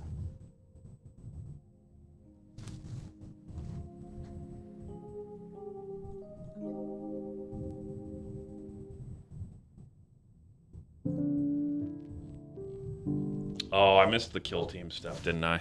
Oh, let's look at those. Kill teams are always good. Beastmen are back, baby. Woo! Man, I like those guys. I like space goats. I don't know why I do, but I wouldn't buy them and paint them, but I like that they're in the game. I think it's very cool. Fucking the wizard space goats too. God damn, dude, that is amazing. I love that.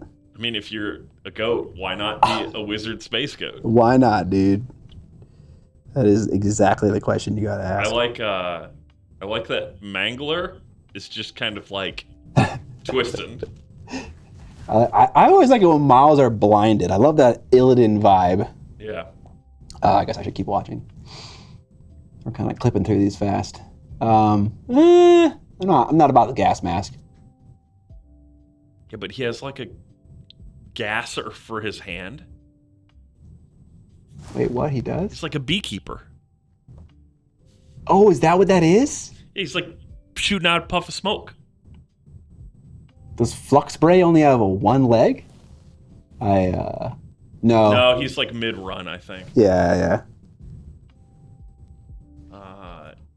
Did they only show off the one half of it? Do I have to click around? Warhammer, please. Warhammer, please. Yeah, look, they just showed that off. Okay.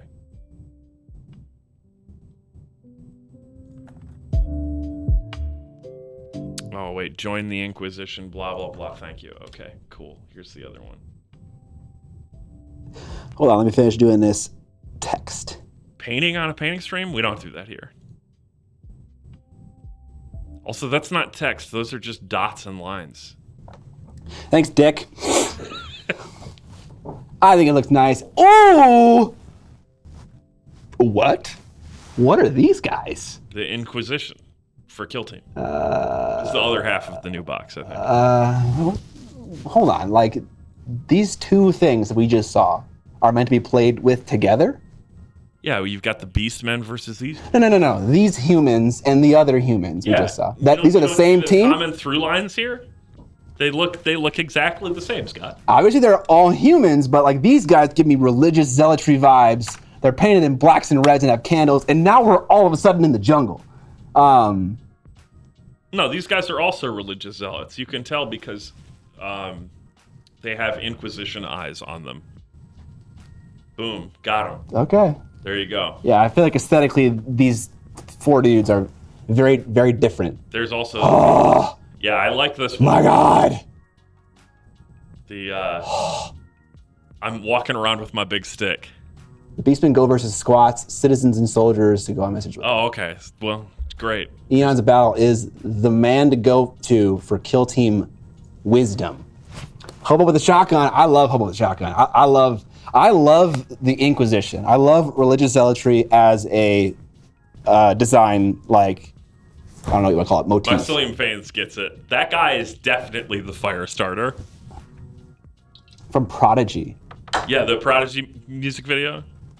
I'm not sure I can recall. Hang on.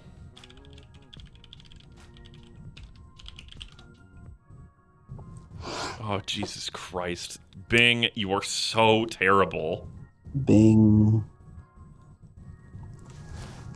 It's cool. I like these guys. So what are these guys for? This is Kill Team, but like this is for something else that's adjacent to Kill Team? Oops. I don't know. Chat will tell you what it's for. I'm doing a thing. Jay, help me out.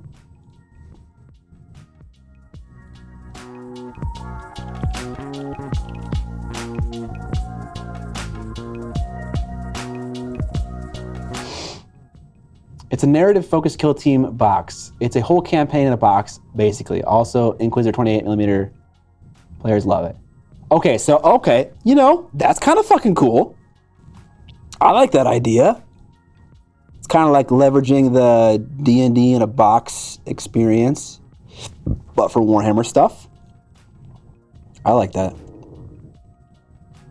I still want to do like a super narrative event of Cursed City with my buddies. I would love to do that. All right, there's the fire starter. Look at that guy. Oh, yeah. You can't tell me that is not just like they went, I'm a big Prodigy fan. I'm just going to stick that dude into the game. That does seem like that is what happened. That's pretty convincing.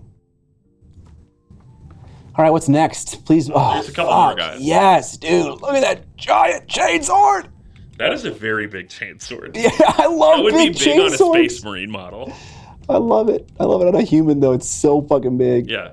What if I just took two chain swords and stuck them together? Yes. I love it. And then there's these guys. I can't see it. Okay. What the fuck are those other two dudes? Yeah, there's like the 2 jungle troops. They just do not fit. Okay, no, I get it. They're meant to be a different part of the story in the kill team narrative, right? They don't come with these guys in the story, right? I think they do. They're conscripted Necromunda boys. Okay, sure. So there's a lore reason for them to exist. Yeah. Okay. Cool. Yeah, I like all this. It's cool. Did someone ask about my opinions on the Bretonian stuff? I don't know. Probably. I think there was a highlighted message. I am down with that released model. It looks nice. These guys look exactly like the other ones that currently exist. Pretty much.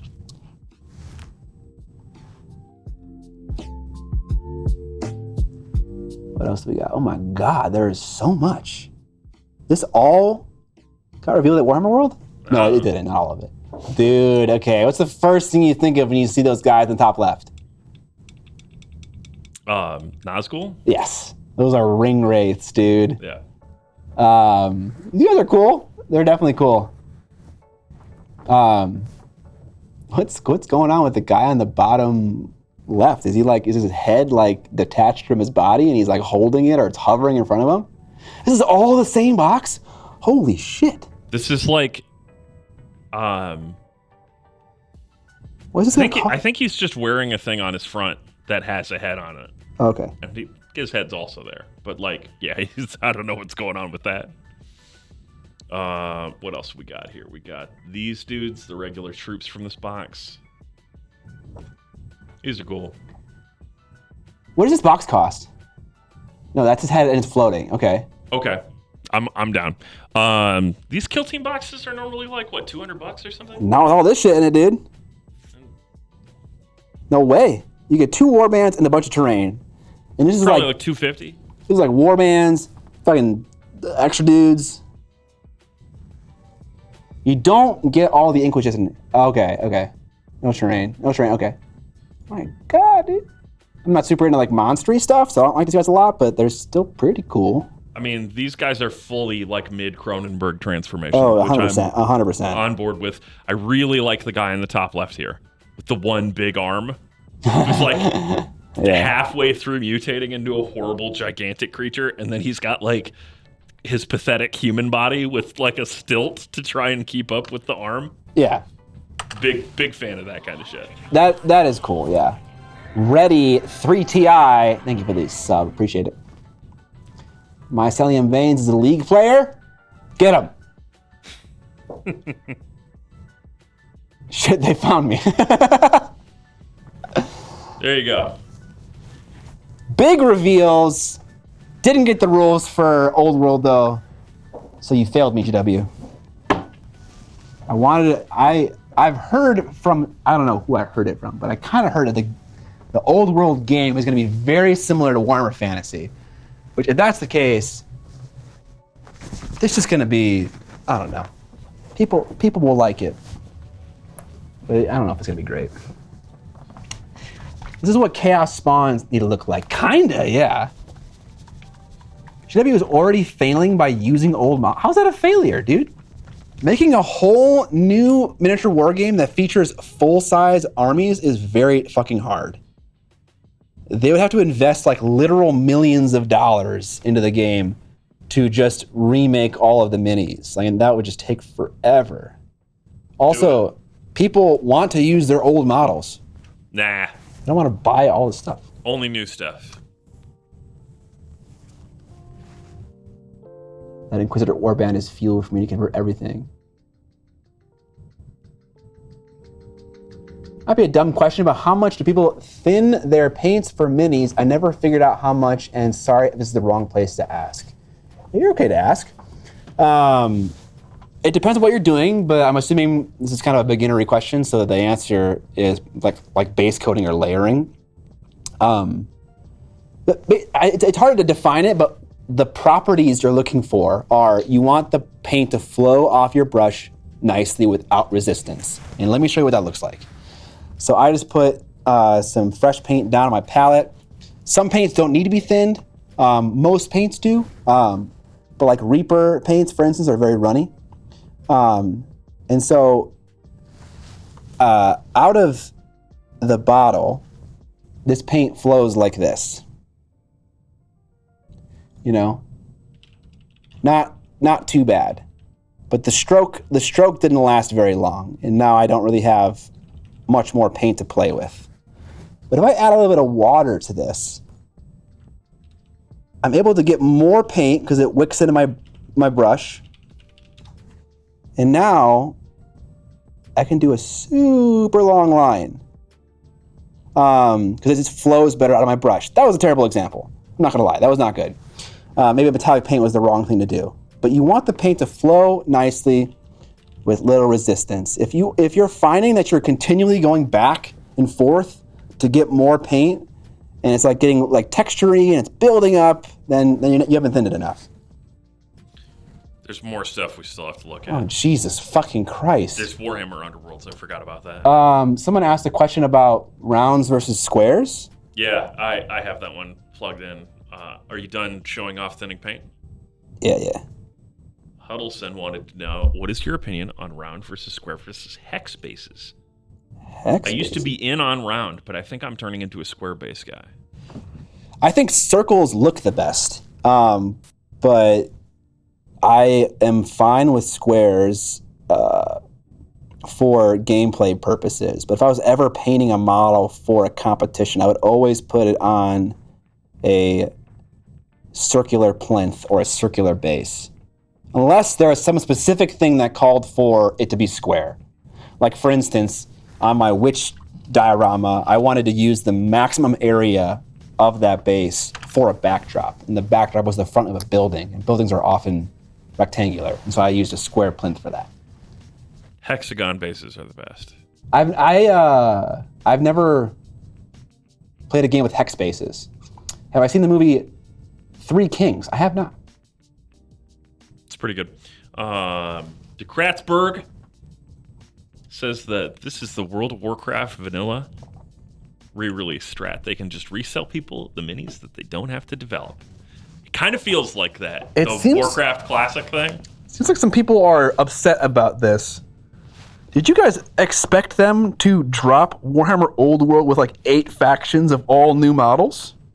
Yes. Have I seen Mandy? Yes. Aristea uses hex bases. Oh, okay. Battletech uses hex bases? Yeah, you're right. It does use hex bases for Battletech. You're right. But Scott hasn't played either of those games. I have not. Yet. All right. Both skeletons are done being painted. I just need to base them now. Well, we need to... Oh, I broke the browser thing. Hang on. You broke the browser thing, dude? Yeah, I did. All right. New... Okay. Warhammer Underworlds. Anavana, you said this twice now. Are they actually casting things in resin?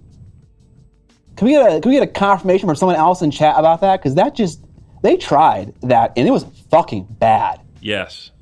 We got 1 person saying yes, 3 saying yes, 4 saying yes. Rufus Kit says yes. Oh no! Okay, surely they're doing something different this time, right? It specifically said plastic, resin, and metal. Where? What's resin? Specifically what? The new Old World models are resin, just like across the board, or what units in plastic, characters in resin? Oh, is this because Forge World is making it? New models for the game will be released in Citadel Plastic and Forge World Resin, and they'll join a whole range of resurrected and revitalized miniatures from prior editions of Warhammer Fantasy Battles in plastic, resin, and metal to make satisfyingly varied armies. Metal? What? You guys said metal before, but I totally glossed over it. They're fucking casting models in metal? Okay. Well, first of all, it's not GW resin, it's Forge World resin. And they're hit or miss. Like whatever. Who owns Forge World? It doesn't matter. They made Finecast was a GW branded product, and it was a metric shitload worse than Forge World. That's fair. Okay. So sure. If Forge World's doing it, I have more faith, but that does mean it's gonna cost an arm and a leg. But holy fuck, metal? I am blown away. I'm blown away by that. I'm ready for there to be a metal GW kit at the source for $80. Wait, why? Because it's like metal kits, not great. Yeah. And then GW, oh yeah, sure. It's a totally reasonable price to pay for these pretty rough, hard to work with models. Do you think they're doing metal to cash in on nostalgia, or do you think there's another reason for this? I think the reason is if they're going to reuse old molds, you can't just use a metal mold to do other things with. Oh no, they tried that. That is the story of Finecast. Right, that's my point. Exactly. Is they're not going to make the Finecast mistake and just say, yeah, just shoot the resin right in there, it'll be fine. They're gonna go back to the old ways of doing it because that's the way to do it. All right. That is incredible. Yeah. All right. Underworlds. Underworlds models always slap. Oh, other than when the warband's a bunch of tiny little animal things. I never like these kinds of warbands. The creature that's made out of 5 weird arms. I'm digging it. I'm fine having like one of these characters as like flavor in a warband of like humanoid characters, but like this is just too much salt, right? It's too much of the same thing. I mean, like Tzeentch, the way I would describe this is like the random creatures from Rick and Morty as a warband is like what they're doing here. It works. Okay, if this is your vibe, I dig it. Apparently these were released at Adepticon, but I have never seen them. I haven't seen them. And then this is the Storm. Oh, I've seen this one. I love Floating Lady with Trident. Yep. That cool, like, fucking featureless or white mask. Very cool. All 3 of these absolutely slap, and I don't need more Stormcast, but I definitely need these. You need to have the whole range of them. These are now part of the range. You have to. You said you would. Yeah, I did. 100% is a very satisfying round number. Unfortunately, the real problem with 100% is it's a constantly moving target. Yes. Collect more minis. And with Stormcast, it's a very rapidly moving target. It is, yeah. It's like because when 4th edition comes out, there's going to be a big fucking box of new Stormcast units with it. Is that something that's been teased? It's just what they've done with every edition. It's like the starter thing is new Stormcast and whatever the other side is. And fuck me, man. It's like trying to collect all Space Marines. Exactly. You have a bad time. If anyone's curious what I'm using right now, this is Wet Ground from AK Wargame Terrain. There you go, Wolflord.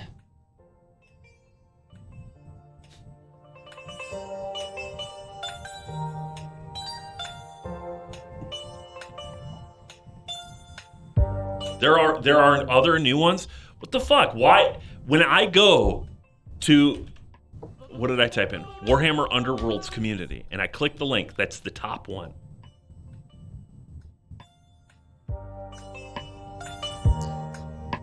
Maybe they just didn't like categorize the other article under Underworlds. Vince's Apron donated $3.34. Stormcast versus the worst faction in the game for that edition. Yup, that is the box. I want to dry these bases, and it's going to be loud. You're muted.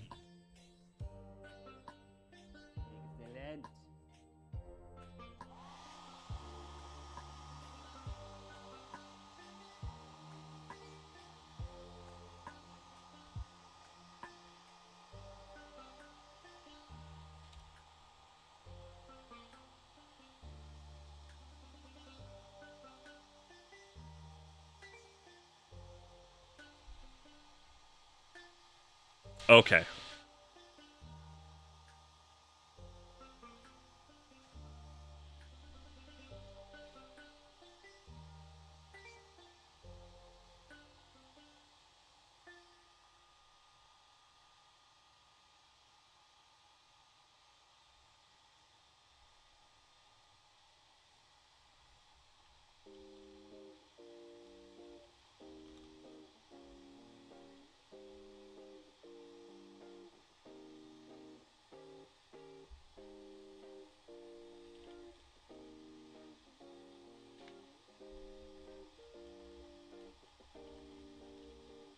We don't do leaks here.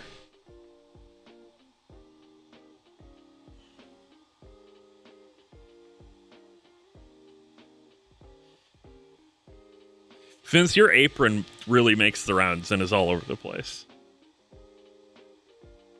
Yeah, Scott would never leak anything.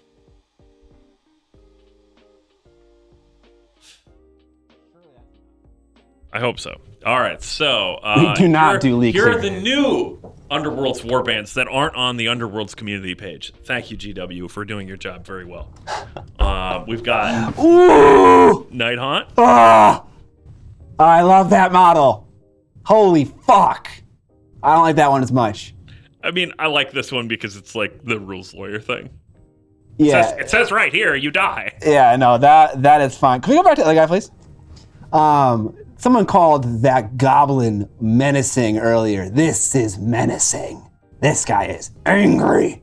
And he has just he's a very moderate amount of detail. I fucking love it. And this guy's gonna fuck your day up. Dude, it says here you're fucked. Yeah. Beware, hair dryers dry contrast glossier. I think it's already dried at this point. Scott's Leaks donated. Somebody call me. Thank you for the donation. Yeah, I don't know if you heard about this, but they accidentally sold some minis at Warhammer World that they weren't supposed to. Did they fire everyone involved? Probably. Actually, there have been no repercussions whatsoever. Did that other content creator who shared Lion before the embargo date get removed from the creator program? Nope. No. Nope, they did not. Weird. Maybe they learned a lesson from that, but they don't want to talk about them learning a lesson? Maybe. Or admit that they learned it.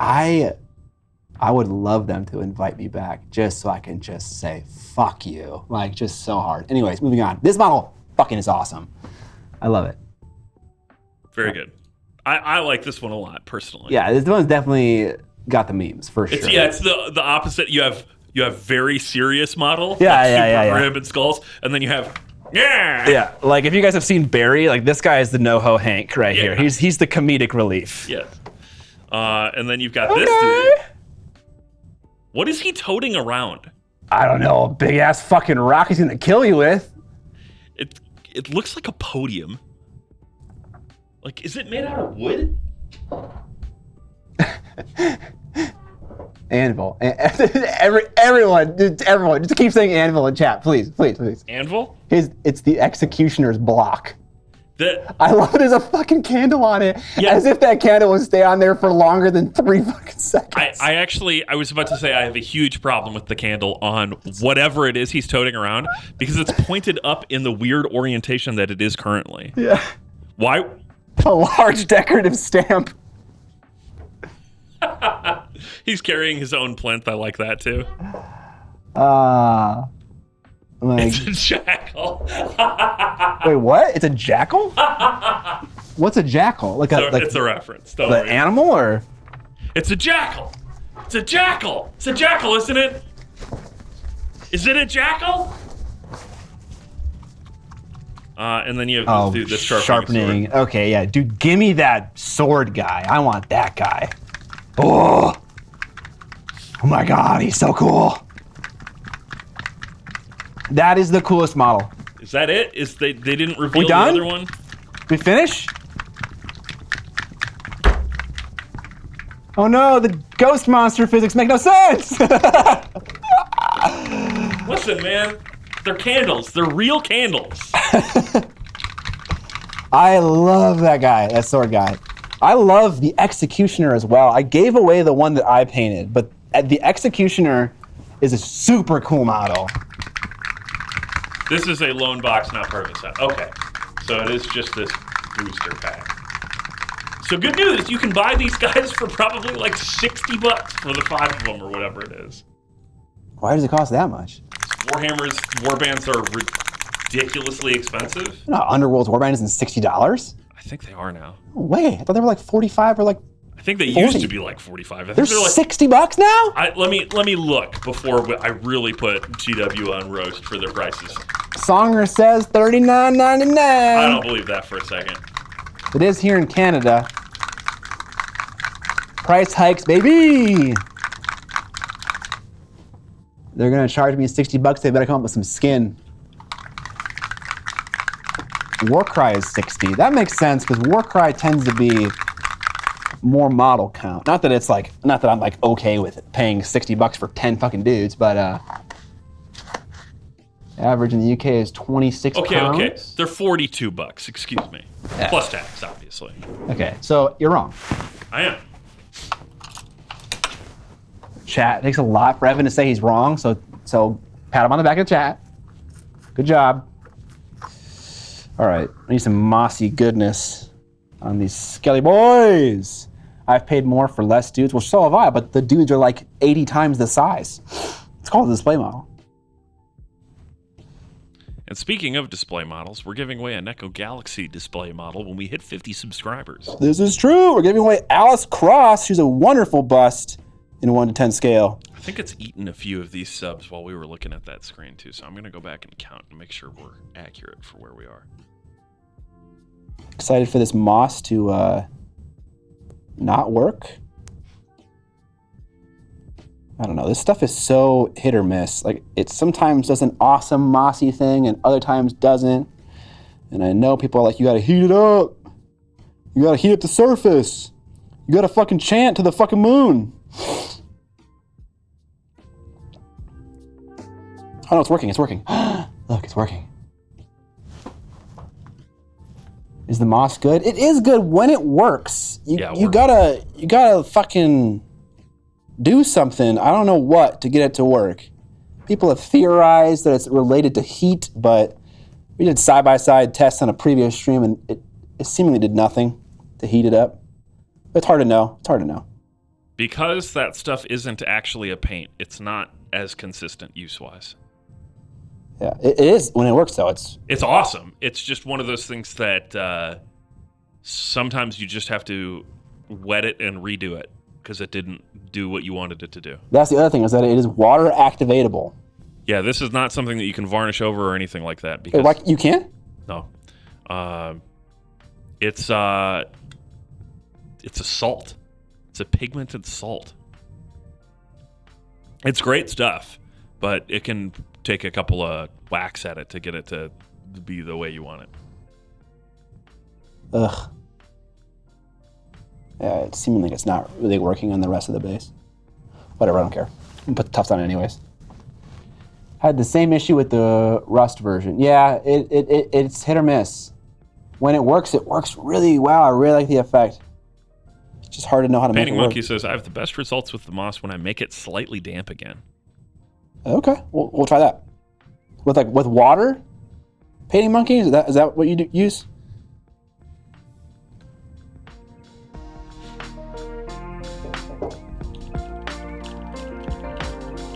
Yes. Okay, we'll try. I'm down to test any theory. Not any theory. We'll dial that back a bit. What product is this? This is Dirty Down. Dirty Down Moss. Moss, but they also do Rust and Verdigris. I've never used the Verdigris, but I've used the Rust and the Moss to great effect, but also it hasn't really worked super well. Not that it ruins anything, it just doesn't really look like anything when it doesn't work. I recommend against it because it can break down. I'm talking about varnishing over it. Yeah, exactly. Like if you're very careful and you just dust the varnish on, you basically don't get it saturated with varnish. You're fine. But if you saturate this stuff, it will reactivate. It does ruin brushes. That is true. I always use a shitty Taklon brush whenever I do it. Okay, so the theory is that if I activate it with water, it will do things. Let's try.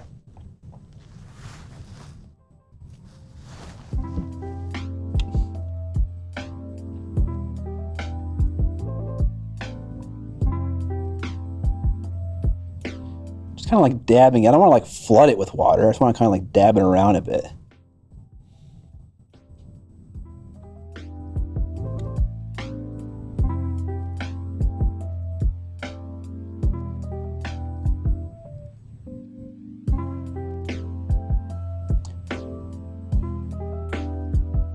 not going to do anything initially. Like really, like when it dries, does nuts stuff. That's my experience.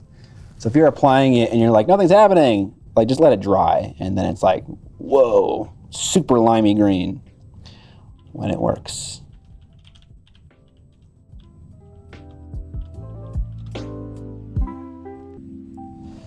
All right, let's bust out some micro tufts now. Glue those suckers on. Micro tufte. Paint the base rims and upset a lot of people who thought I couldn't paint 2 gravesite markers in a stream. Come on, you challenge me with that?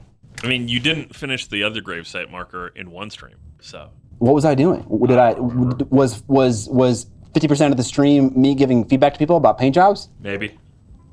Or just like masturbating furiously. I don't know.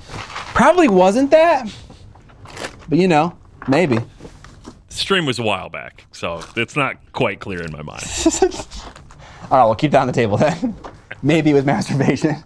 It's possible.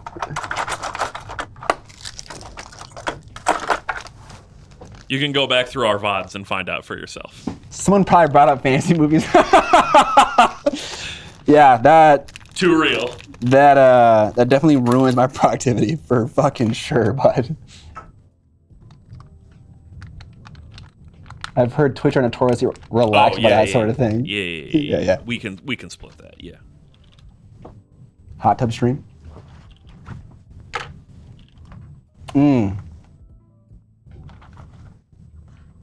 Opinions on Red Sonja. Buffalo Hunter 2020. Hey. Subscribe for 3 months. Thank you for the sub, Buffalo Hunter. My opinions on Red Sonja are that I haven't seen the animated one, but I've seen the live action one. And I think, honestly, that's my favorite Conan movie other than the first Conan and also The Northman. I think Red Sonja, I liked it a lot. Yeah, from the 80s. I liked it a lot just because of they had really cool art direction. I can't remember if I don't know, the movie was probably kind of shit, but all of the other Conan movies are shit. So it's not like really hard to compete with it, though. Bayrick just subscribed with Prime. Hey, thank you, Barrick. The Northman is Conan? It's not, but it is. It totally is.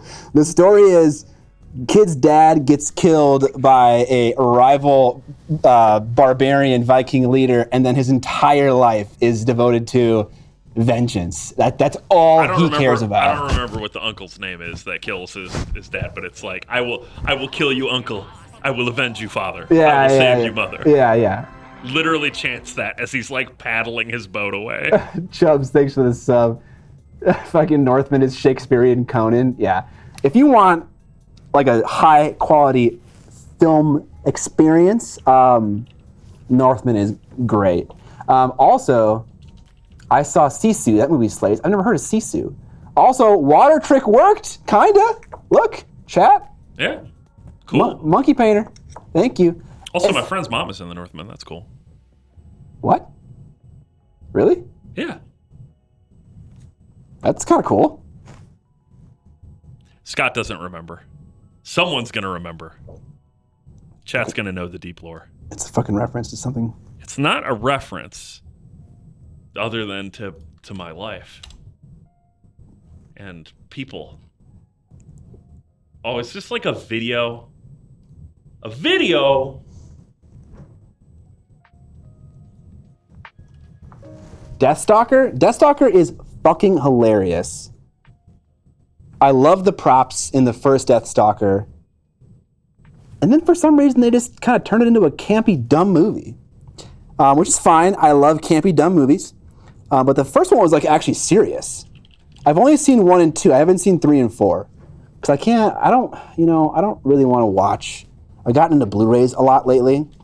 And now I'm kind of like a snob about like watching a shitty torrent that's like 480p. What is Sisu? Don't watch them. Evil Dead got more silly as it went. It did? I mean, I guess Army of Darkness is pretty campy, but are we considering that Evil Dead?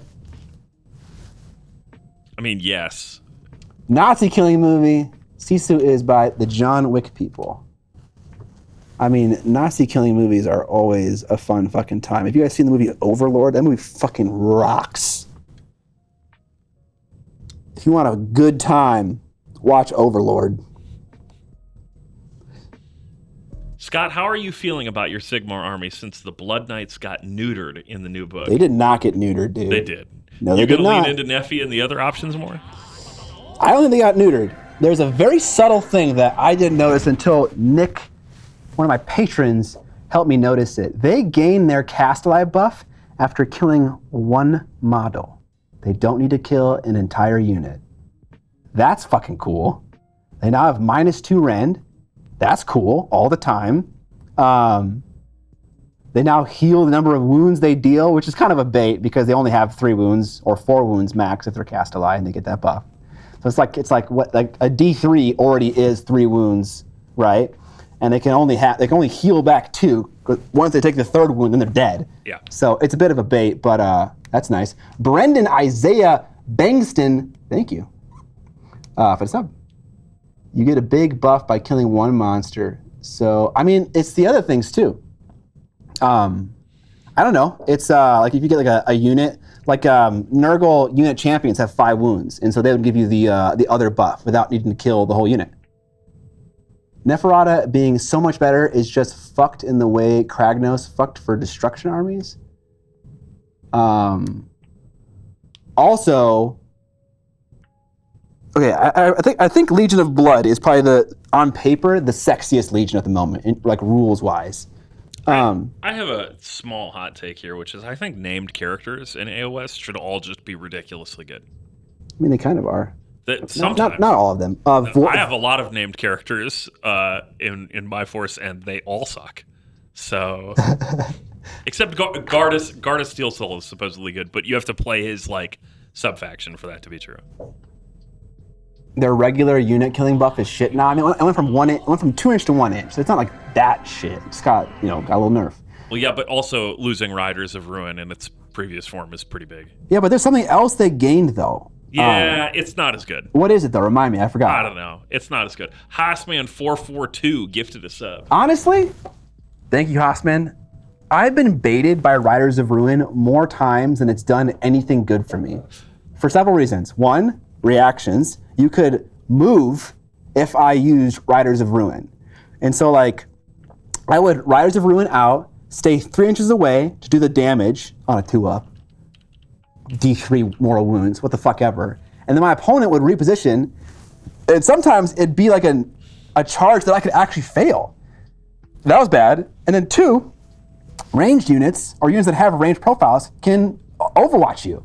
So it's like, it's not as amazing as it seems. It's nice for leaving combat in a losing fight, or like going and getting an objective when we needed that. But it isn't nice. Or skipping over a chaff line to go and kill the thing you actually want to kill. You're not really skipping over anything in AOS because once you engage in combat, you really have no idea how long you're going to be stuck there. Because you might get double turned and then be there forever. Right?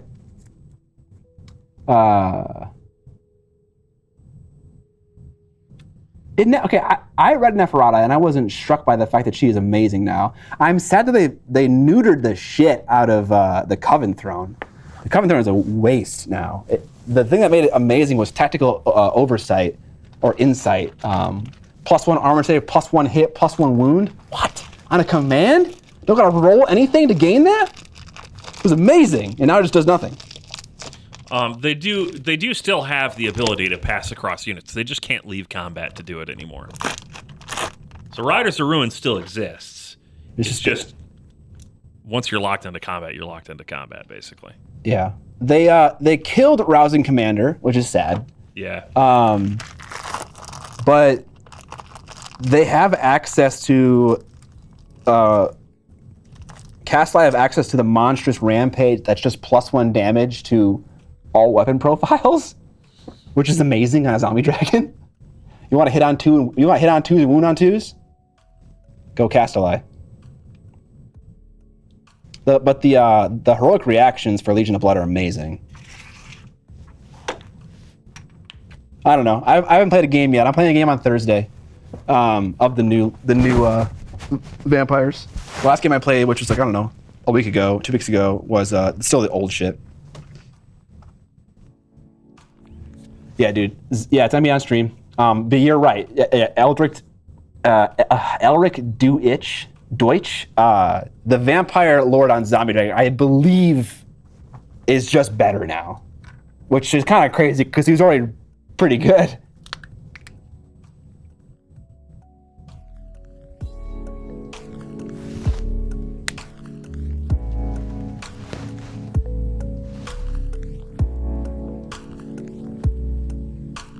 I don't know. I'm still gonna run Blood Knights because I like them. The proper attitude to have about AOS. I run this because it's cool and I like them. Yeah, bro. Come on. Vampire and Knights? How in any world can I resist that? And they're on horses. Just not gonna engage. If you want to see a behavior go away, chat, you just don't engage.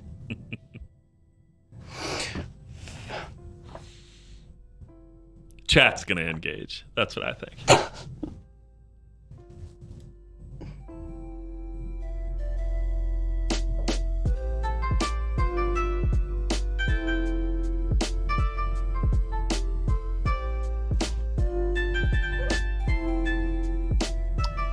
In Legion of Blood, you can give the Vampire Lord Zombie Dragon an item that means... Yes, I know, yes. So I went over all the buffs with my Escalation League that a Zombie Dragon can do. You can get an unmodifiable armor save on a 3-up. That's still really good. Like, I don't need it to be a 2-up. The fact that it can't be modified below 3-up is very fucking good. Yeah. Man, what are all the things? You can do a heroic action that does something. You can give them the flaming weapon ability to get +1 damage if he gets the cast off. There was like 3 or 4 things that all were just insane. It was it's brutal. Can he flaming weapon? He's an actual wizard? Yes, vampires are all wizards. Bullshit. The lore of vampires is trash, but it's still nice for like generic spells like that, and also like dispelling and things like that. Oh, I have 4 gravesite markers. 3 rend comes from charging with the dragon. +1 attack comes from the Legion of Blood battle trait. Prevent wards is the heroic action, and then Legion of Blood also has an item that prevents my hero saves from being reduced or removed in any way. Yeah. Yeah. OGA ends, and now we're back on GW's dick. We started the stream looking at a ton of Guild Ball models, and then I showed off my bust from Mindwork Games that I painted, and now we're painting some gravesite markers. I think that's a fine spread, is it not? And we can't help but talk about all these upcoming models from Warhammer, because some of them are cool. But we're going to play different games. That's what I think. Except for this Thursday where we're playing AOS on stream. I mean, I'm just doing that because that's the only time I have to play my escalation games.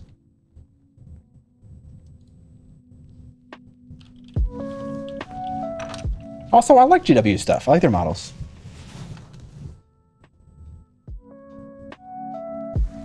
The puke knit is good. The snail made it okay. Yo, Scott, tomorrow I'll let you know that that Carnage got to smash a Space Marine to death with his own transport last week. He's very happy. That's awesome. Wait, so is the knight's name Carnage? I know I put that on the banner. I didn't know that was his name, though. That's awesome. If you guys are unaware, Lightning T in chat is the guy who commissioned that Renegade Knight from me. The last commission I ever did.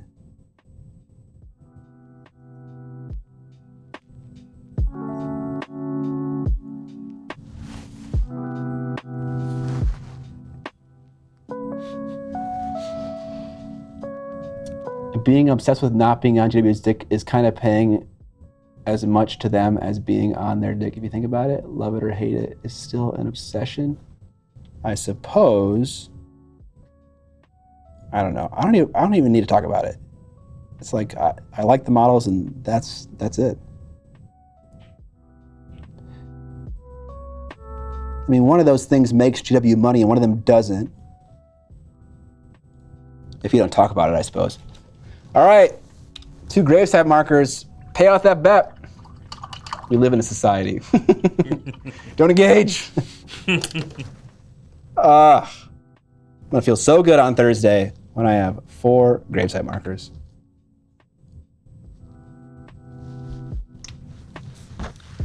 Boom. Winner.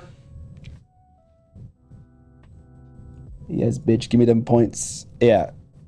Chat, here's a tip for you about betting on me. Whenever it's a painting thing that is reasonable, I will always prioritize finishing it over engaging with stream as much as I normally do.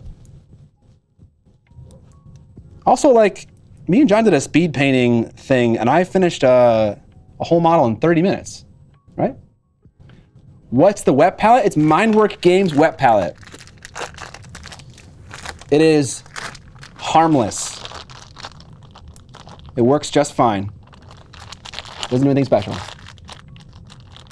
Scott, I voted no because it's better. Okay. You guys you duped me.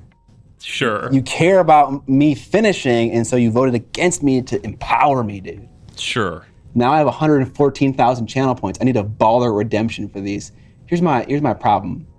How does it compare to the Red Grass web palette? It is the exact same experience, other than it doesn't have the fun magnetic or whatever they are add-on features. You know what? I haven't even used the new palette, but like I've seen it and it doesn't seem very different. Is it the wettest palette? You were gonna say, here's the problem with the redeems. The problem with the redeems is that you guys have so many channel bucks that the moment we create anything worth any kind of fun, entertaining value, everyone's gonna spam the shit out of it, and it's gonna just ruin the stream.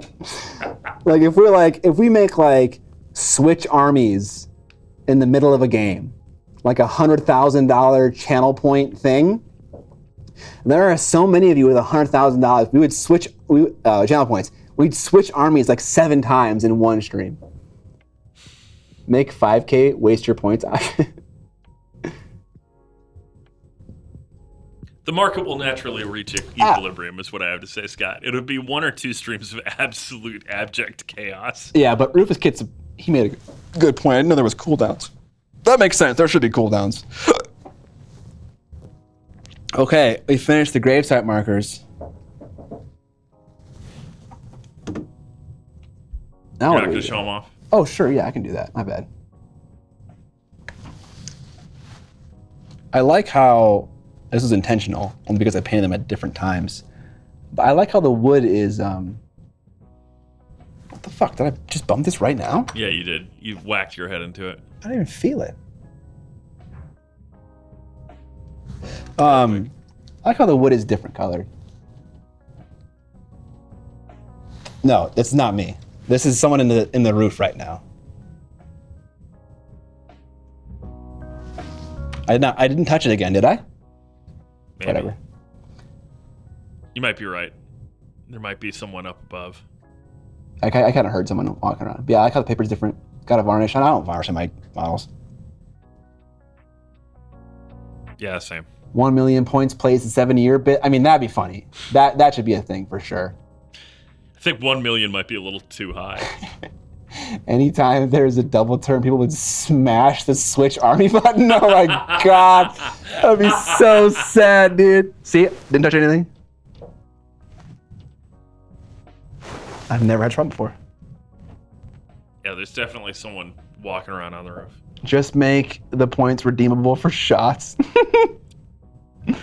Again, we would have a couple streams that are absolute chaos, and then things would start returning to equilibrium. We just have to have. Unless do a shot cost like 100 channel points or something. Yeah. How to die of alcohol poisoning in one easy step. We would do that, right? Why not? All right, we actually need to magnetize the bases. Base. Notice he said need to magnetize. This is an essential step. It is. You literally can't use these for a game without them being there. It's in the rules. Okay. Relax. I need some more reasonably sized magnets. I have these ones that are like beefcakes. There we go. Oh, yeah. You know what, Rufus? You're right. I need to unwind the bet thing because they're not done yet. They need to be magnetized for gameplay. They're not done yet. Oh, God. Roll it back. Give me those channel points back. Refresh my memory. Which of you puked on the last drunk mini painting? I did. John puked on the one before that, though. I think I've actually puked on all of them, which is unfortunate. Puke and rally. Puke and rally. We've done, I think there are 3 drunk mini paintings. Yeah, wasn't there going to be another one last year and then it didn't happen? No, I don't think we ever planned one that didn't happen.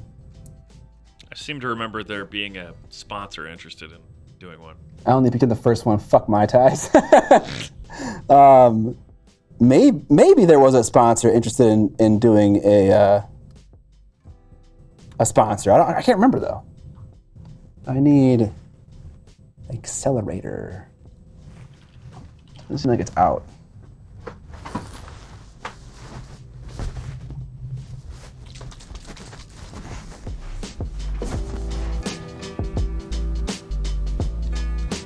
Ah, that's what it was. Yeah, Army Painter said they would sponsor one since they know that it's not easily monetized. Ah. Oh, right. That was late last year, I think, that was being discussed. Yeah. Probably right. That sounds familiar. Good guy, Army Painter. Army Painter is definitely like the best larger company for working with content creators, I think, unless I'm forgetting someone.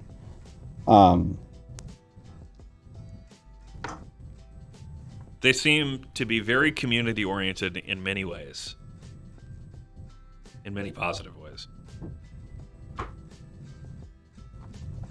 Speed paints might be a good idea when painting drunk. Yeah. We've surprisingly always finished the models on drunk mini painting. Well, yeah, but this time it would be paint an army drunk. Okay. That's not going to happen. Whole army. All right. They're glued. Redo the bet. Or they're not glued, they're magnetized. Well, I guess they're glued too. That too. All right. I guess I'll continue painting Neferata at this point. Because I think I started her a while back and then never finished. Actually, nah. We're going to do my Drowned Men. So I use Drowned Men so much, and I finished the base, but then never finished the models. And they're going to be a pretty quick paint job.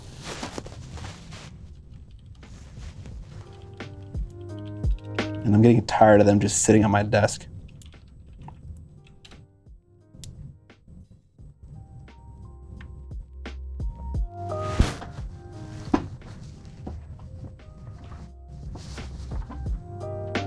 Paint one of Squidmar's, paint a display model drunk.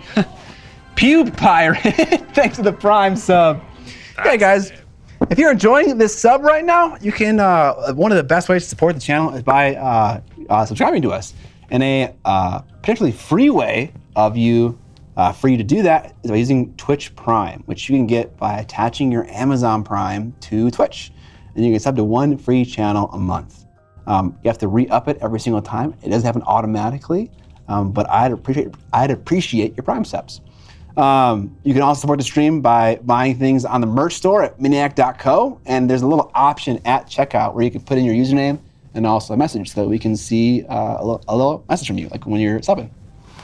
You also get access to the Discord, like all those messages that we just spammed. What up, Adam Stevens? You enjoying the Berlin Major? My brain malfunctioned on that shill and I feel his pain. I just stutter. I have a speech impediment. When will Miniac become publicly listed so I can buy stock? Absolutely never. You don't want to have a shareholders meeting about what to paint next, I don't want anyone giving their opinion about what my video should be. I mean, that's fine. They can do that, but I don't want to be beholden to anyone. Also, regarding the subs, at 50 subs for this stream, we're going to give away Alice Cross, a beautiful display model from Neko Galaxy. It's actually assembled, so let's just take a quick look at it. If my camera will stop shaking. Yeah, that's maybe a problem for painting. Yeah. It keeps happening, so. Adam, haven't been able to watch much. Has it been good? I haven't been able to watch much either, but Dream League was amazing. Look at his model. Look at his model. She's like holding her pigtail. I fucking love it. Also, not that important, but it comes with this super sexy card. Look at that. Fun. But yeah, 50 subs, we'll do a giveaway for this lovely display model. We'll bust.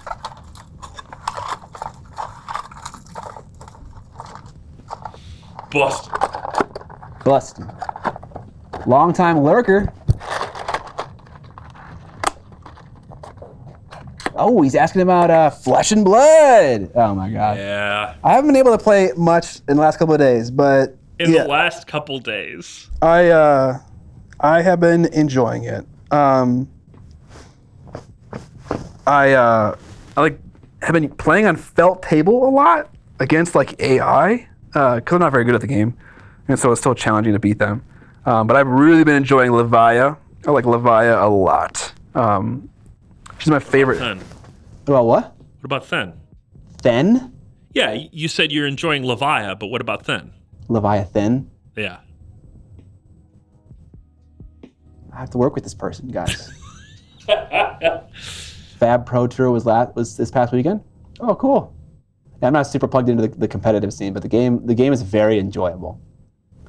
It's like they kind of thought about how combat feels and like built it into the card game in a meaningful way, which is just like super cool. And they didn't do it as a gimmick. It like makes the game actually fun to play. You know? It's like chaff units in Age of Sigmar. Sure, people in war use chaff. Is it a fun thing? Does it make the game fun? Is it a fun experience to paint a unit knowing their purpose is to die? No. Is it fun in Fab though? Yes. Not chaff. It's a totally different thing.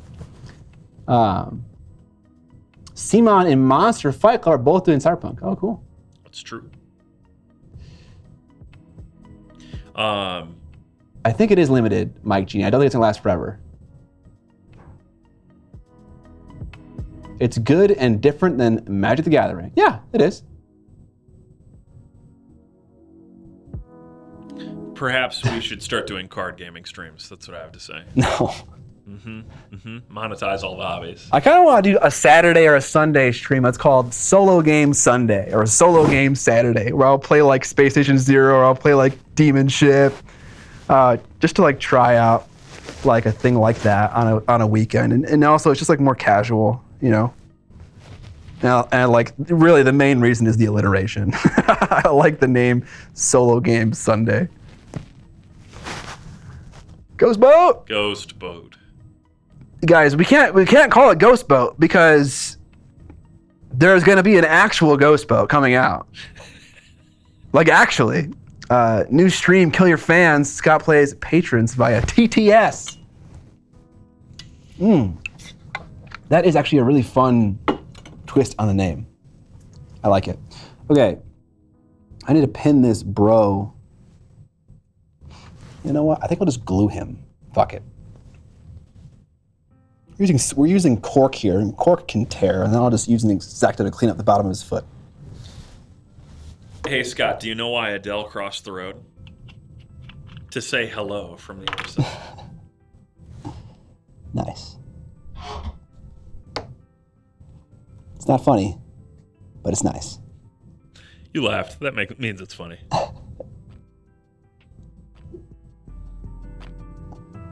I think last time we painted skin, what we tried to do was wash it with, we did a bunch of different contrast speed paint things. Wow, okay. Today I learned that super glue doesn't really stick to cork very well.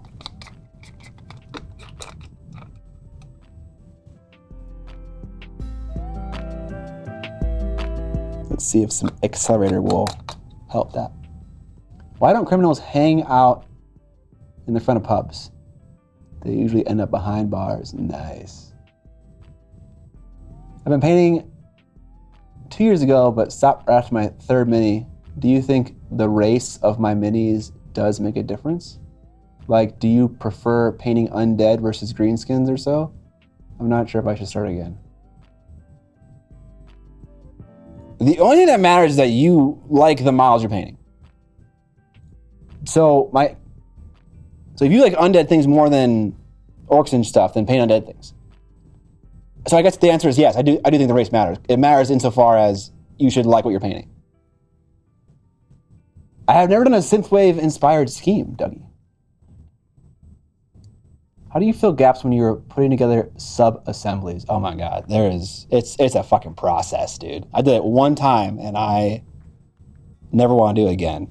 Here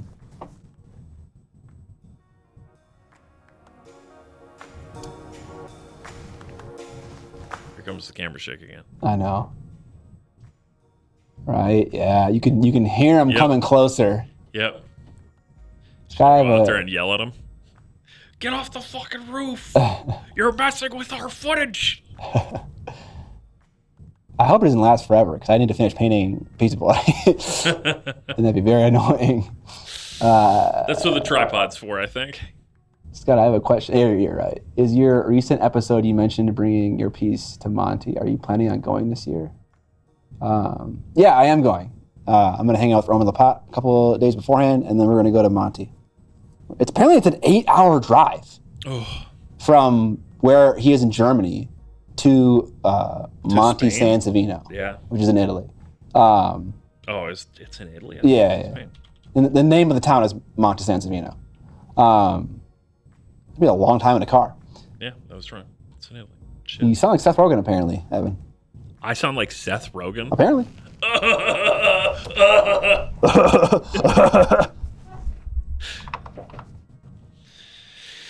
It feels like I'm being gently rocked to sleep in Scott's arms. I started with a warband of Seraphon. Didn't really like painting them in spite of loving the models. They were so small. Bought some Death Guard, and I really enjoy painting them. Oh, there goes the camera again. Oh, wait, no, you're touching it right now. I did not think of, it was shaky beforehand. I did not think about this being a problem when I was scoping this place out. I mean, it's not a problem, because it hasn't happened very often. All right. One of our new neighbors is Roof Inspection Trainers Incorporated. Yes. Just all summer, there's people walking around doing inspection drills. Yeah. This is what you look for. Someone brought up a good point. I think it was Will Paint for minis. It's a great point. Sometimes you'll like a model a lot and then go to paint it and it won't be beginner friendly for any number of reasons, because it's so complicated, because it's so small, because whatever the reason. It's a hard thing to know as a beginner if a model's going to be easy or not to paint. So I don't really have an answer to that. There's a separate piece to this too, which is bro. The building AC just cut entirely. Yes. I've never heard it this quiet in here ever. Yeah, it's suddenly silent in here. Quick, record all the things I need for the next year. Oh my God, it's so quiet. It's so peaceful. It's kind of scary. It's always kind of scary in here. I don't like painting in silence. It's weird for me painting on stream because of that. Oh, okay. It's not the camera. It's not chat. It's the fact that I have to sit there and there's no sound. Encourage you to talk more, I suppose. Yeah, pretty much. Awkward silence is all it is. What was I saying? I don't know. Talking about roofs, painting. Oh, yeah. So the details was a bunch of bullshit, right? You have a mini with a ton of stuff on it. Yeah. If you only paint with contrast paints, that's actually kind of nice. Yes, detail-heavy models are very nice for contrast paint and for dry brushing and things like that. But my point is depending on which methodology you're approaching a mini with, it might be really easy the one way and really difficult the other way. Yes. And so if you don't really know that, you might be like, man, this mini looks really cool, and I'm going to try and layer and glaze everything, and oh my God, I want to kill myself. Like I'm gonna take this seriously, and then you're going to paint the same mini for like 10 hours. And then on the other hand, you could get something that just has a lot of smooth surfaces, and you can be like, why do I have all these like horrible coffee stains and pooling? Because you're deep in the speed paint methodology. You gotta know which way to approach the mini to make yourself want to die the least. Also, I think that's what they're doing, is working on the HVAC up there probably. It must be. Because that's where the unit is. I'm going to be here until 8:45, so I hope it comes back on. There it is. Wow. As if I summoned it. Richard Needs wants to know, for Monty, are you planning on doing standard or masters? I don't know. Well, you mean like a competition? Oh, I don't know. That means I need to travel with minis.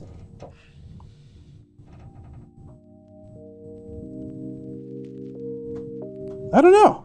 I mean, okay, I guess I'd have to look at the categories. I've never looked at the categories for Monty. Oh God, I'm trying to nail this dilution level for this paint, and I'm just failing. And I have no room left in my wet palette. This paper is totally used up. The paper is full. All right, do I got one ready to rock? I do. Okay, I'll say the wet palette makes one cardinal sin. The paper is not only not smaller than a sponge, it is a tiny bit bigger than the palette itself. So I have to cut it whenever I want to use it, which is just like, why? Something that you guys were talking about on TUP. Yeah, John had worked with a palette recently, and that same thing frustrated him.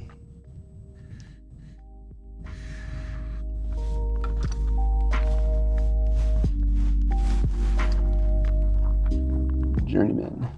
So there are 3 categories. There's beginner, moderate, and advanced. Isn't Monty San Savino all about the competition?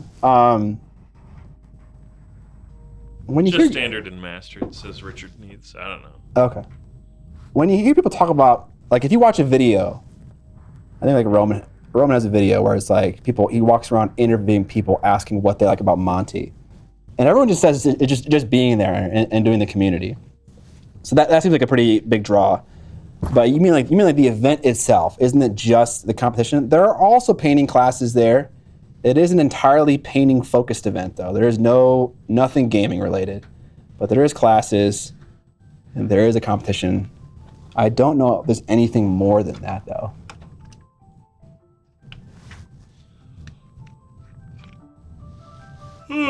I need rave music to go with this shaky cam. Yeah.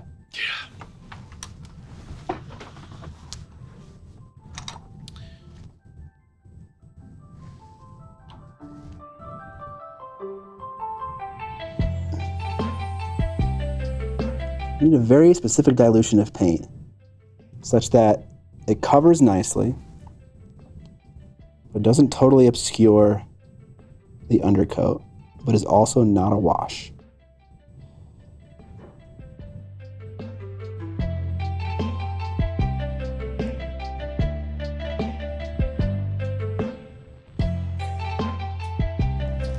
Close. There we go. Just had too much paint in my brush.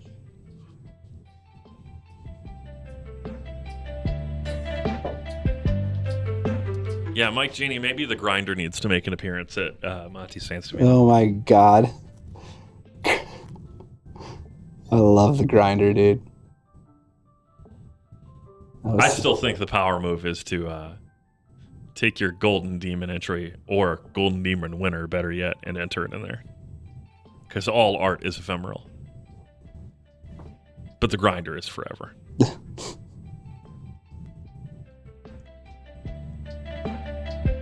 That's true. Rufus Kit says, that game has become such a legend, it's going to be so overcrowded next year. I I think that may be accurate. You think so? Yeah. I think it might not be. I don't know, man. Content creators talking about it in their videos, and then all the like tourists are gonna come and ruin it. Yeah. All right, maybe you're right. Fucking tourists, man. But then the hipsters will just like move on to other things. And the cycle will continue. I don't know. Warhammer's on the rise in cultural awareness and popularity. That's true. My wife was just watching a show. It was like a dating show, but with Indian people. And one of the contestants was painting minis in the show.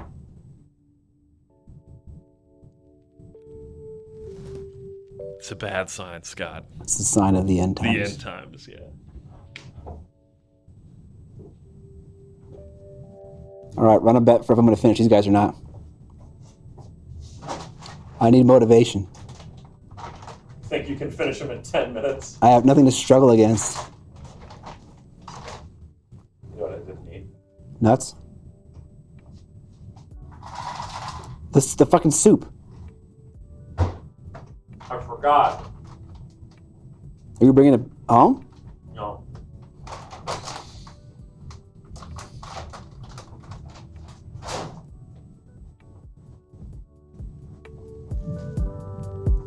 Oh, he's got another foot. Chad, I keep getting busy and forgetting to eat. And I forgot to eat my cup of noodles.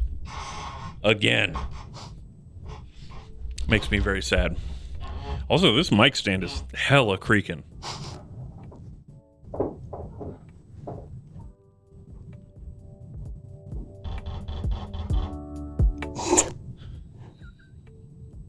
Sounded like EDM, dude.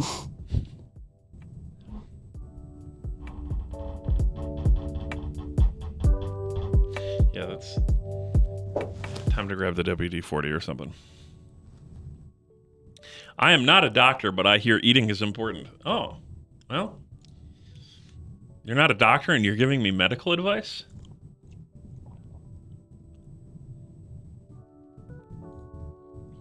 Dan, you're the one that brings other people snacks.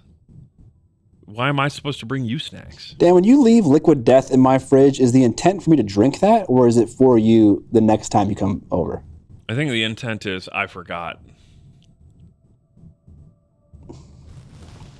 That's fine.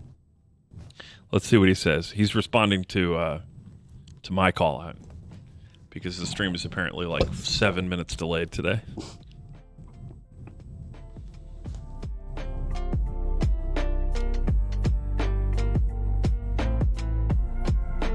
Dan says, I forgot it, but if you want to drink it, you can.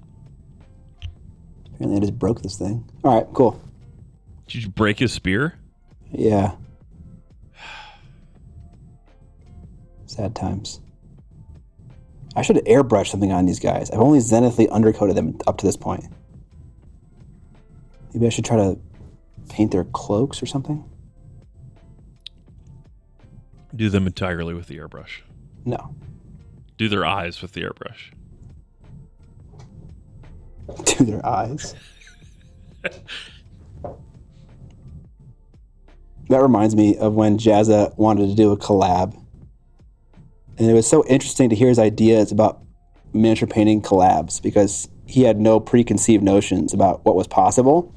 And so his idea that we ultimately went for was paint a display model entirely with an airbrush. And like, man, I would never do that. Like, that's just not a thing that's possible. But, we tried. I seem to remember that. Yeah. The paint a miniature with only an airbrush.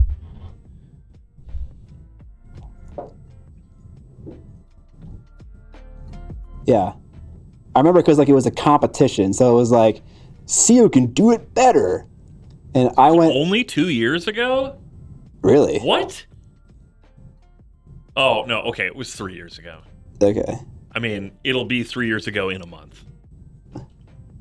I went in with the interpretation that this is not possible, and so I need to reinterpret what mini painting looks like.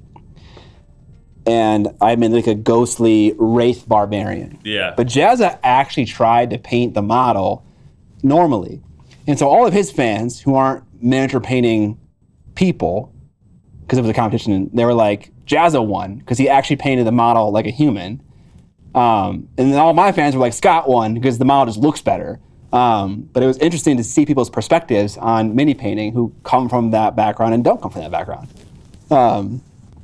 The competition wasn't like a real thing, but it was interesting to see people's opinions, for sure.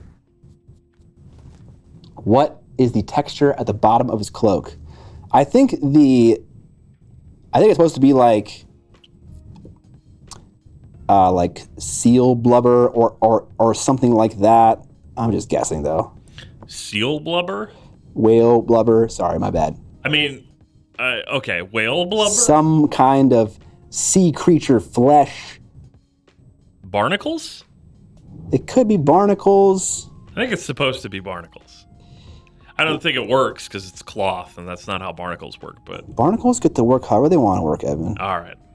Sure. And snails can have legs with shoes. Yes. Yes. Now you understand. Does the snail guy have a name? Reginald. I fucking hope. Reginald P. Snail. I hope that it's fucking Reginald. That's a great name.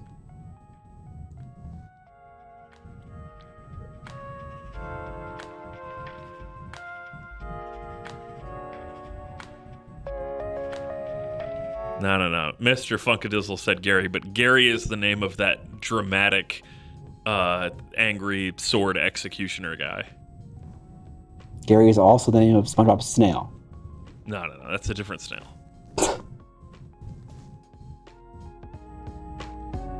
These are nice models. They have very nicely defined volumes.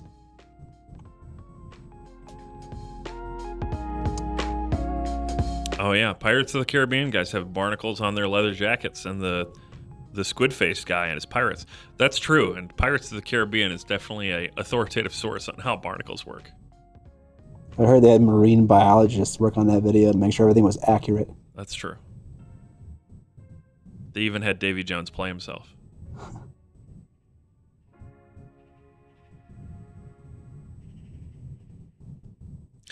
Yeah, Lightning T, he is working a little bit on a couple of the drowned men. Yeah, they come 3 on a base. 3 on a base. All right. Yeah, they come on cab-size bases.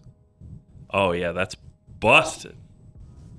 Yeah, you gotta sneak some glue in there.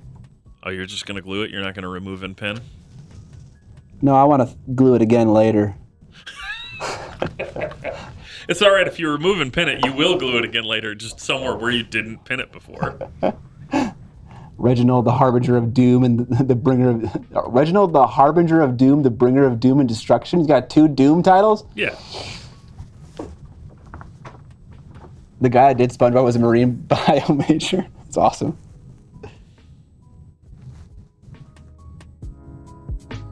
This is going to work, right? Right, stream? If I sneak a tiny amount of super glue in here, it will stay. Oh wow, there's a lot of super glue. Let's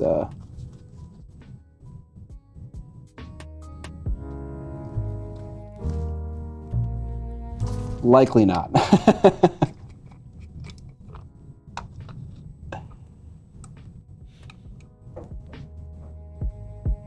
Someone needs to start making bubbles that go over your miniatures. What do you mean by bubbles? Like a plastic, clear acrylic dome that attaches to the base of the mini and keeps you from accidentally pressing down with your hand into a weapon or a flag or whatever. Boom. $1 million idea. Like the cloche in Beauty and the Beast for the rose.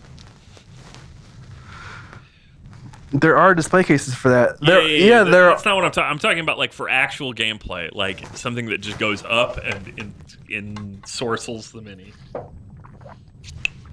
What verb did you just use?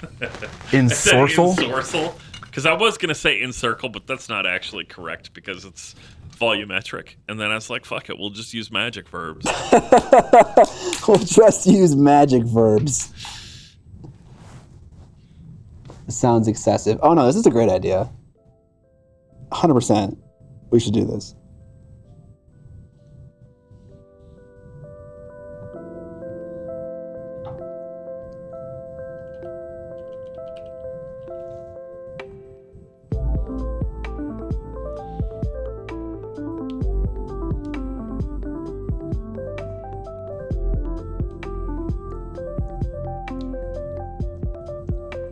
Okay, this is also jank. The way I attached this model.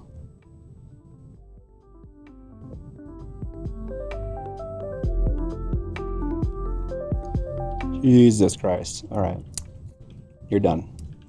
Time to super glue you as well.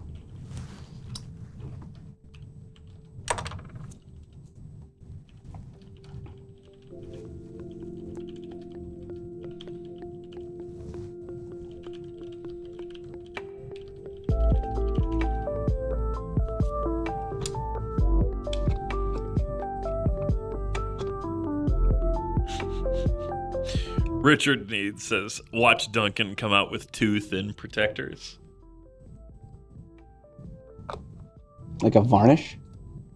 I mean, I was thinking my bubbles. Oh, your bubble idea. Okay.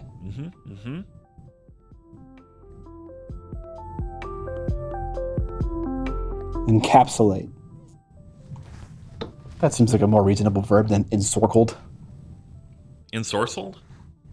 Is that how you pronounce that word? Is that sorcled? No. Ensorcelled.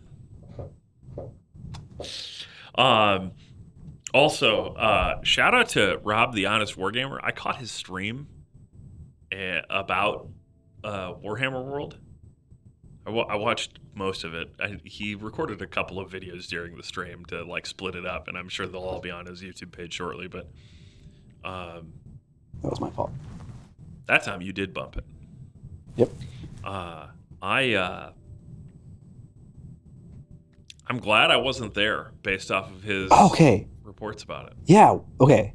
An Instagram follower just baited me right before stream, and they were like, "Are you going to talk about the shit show that was Warhammer World?" And I was like, I saw the stuff, and I saw posts on Instagram, and it didn't seem like anything was terrible. I'm super curious. What's the tea here, chat?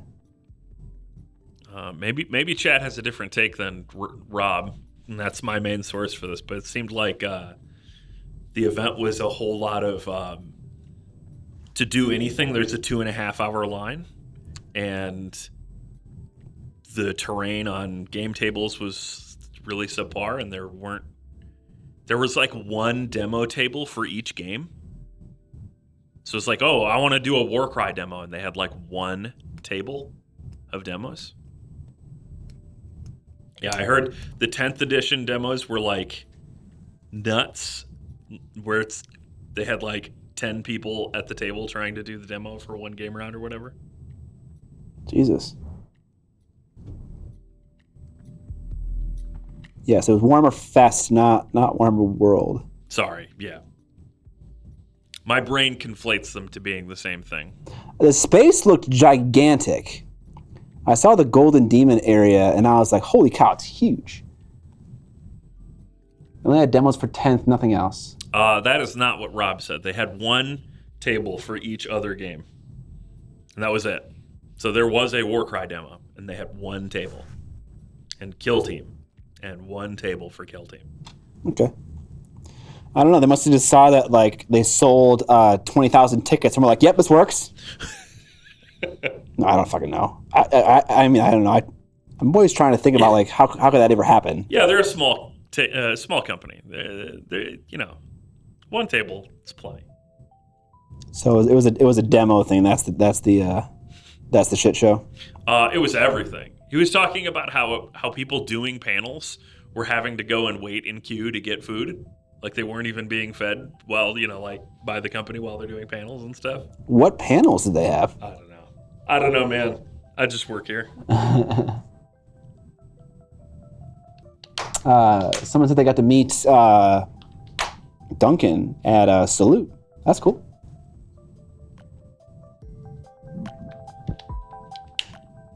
You know that stuff was too crowded because they had to give content creators a special event to be able to film B-roll without a million people in the way? Yeah, but you can't film B-roll.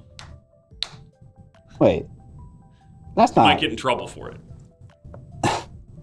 That logic does not line up. I saw the content creator event. It wasn't like hours long. It was like a little simple thing later at night that they got to do, right? People running demos had to wait for food.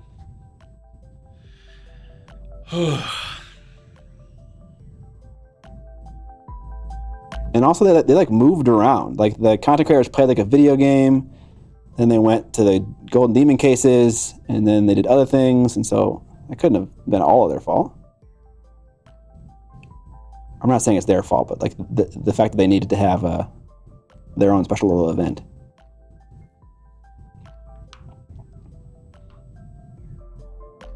Okay, what I'm trying to do right now with the skin is kind of failing. Yeah, what are you trying to do with the skin right now? I'm just I'm using my old speed painting method at the moment, which is zenithal undercoat, applying like half opacity paints to every part of the model, applying a wash, and then highlighting the higher up parts. Richard Need says that they had the content creators in an empty white room so they could leak photos. Easy. Solved the problem.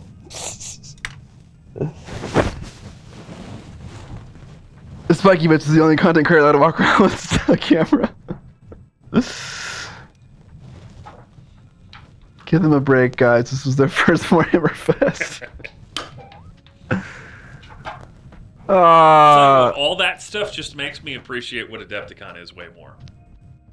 Yeah. Like, we're spoiled. Events. Adepticon is a great event. It's a lot of fun. Although, honestly, the best part about those events for me is just seeing other people. So if they give me a giant room and I can just talk to people, that's like, I'm good enough. This is a content creator you can put in a giant empty white space. Sure, yeah. Sure. I'm fine. That's when we move into the next studio years from now. That's going to be the new set. Is just a giant empty white void. Scott can finally be happy in the white void. Yeah. Content creators were ensorcelled at all times. I heard that Darren Latham also got a bit mobbed. Scott is the architect from The Matrix, yes. I thought the architect sat in that room that had all the TVs in it. Or is that Batman's assistant? Fuck, what's his name? I forgot. Lucius Fox? Yeah, Lucius Fox. Hold on, I don't want to look at the chat. I need to remember this person's name without anyone's help. Not the actor's name. Because there's Harvey Dent. That's not him. Uh-huh. There's Commissioner Gordon. That's not him. What's the fucking butler's name in Batman, dude? I mean, I know the answer. You don't want me to tell you, right? No, I don't. I need to know this. I don't need to know this. I don't know why I'm so hell-bent on remembering this name. He's not going to look at chat, guys. In fact, I'm gonna prevent temptation.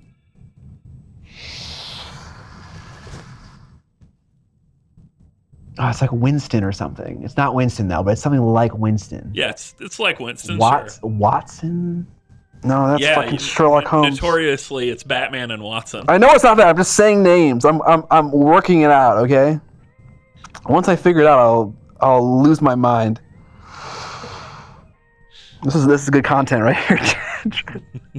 The fuck is this idiot's name? He's not an idiot. He's an idiot right now to me because I can't think of his fucking name.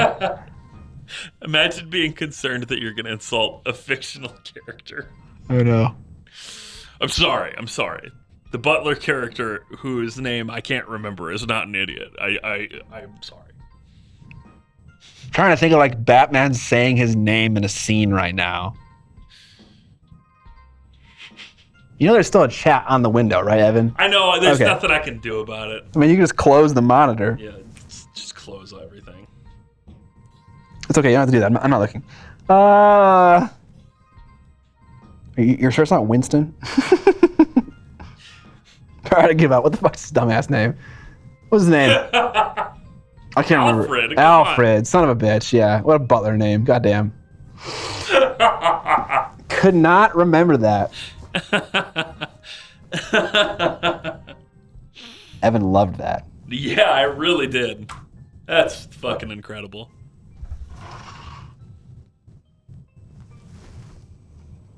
Winston Nickleworth. Reginald. See, that's another great butler name. Scott must never live this down. I mean, I feel like the kind of thing that I would never live down is like forgetting John's name or like forgetting something like that. That's not something you don't live down. That's like, we need to take you to the doctor. I can't remember one of my best friend's names. I think I'm having a strobe. A strobe. Sad moment for nerds. That's a sad inside joke. That was my grandpa had a stroke and he couldn't pronounce stroke. So whenever he would talk about it, it was the strobe. Quick, Scott, what's Superman's mom's name? I don't know, dude. I don't even remember Superman's girlfriend's name. It's like you didn't see Batman versus Superman, where the mom's name is a critical turning point of the story. It's the thing everyone complained about. I don't fucking know. Maybe. It's because Batman and Superman independently, their moms have the same name. But they're different people? They are in fact different people. That's what? They don't have the same full name, the same first name. Oh, okay. Yeah. Both their moms were named Martha. Oh, okay. Martha Kent and Martha Wayne. Please don't call that script a story. Savage.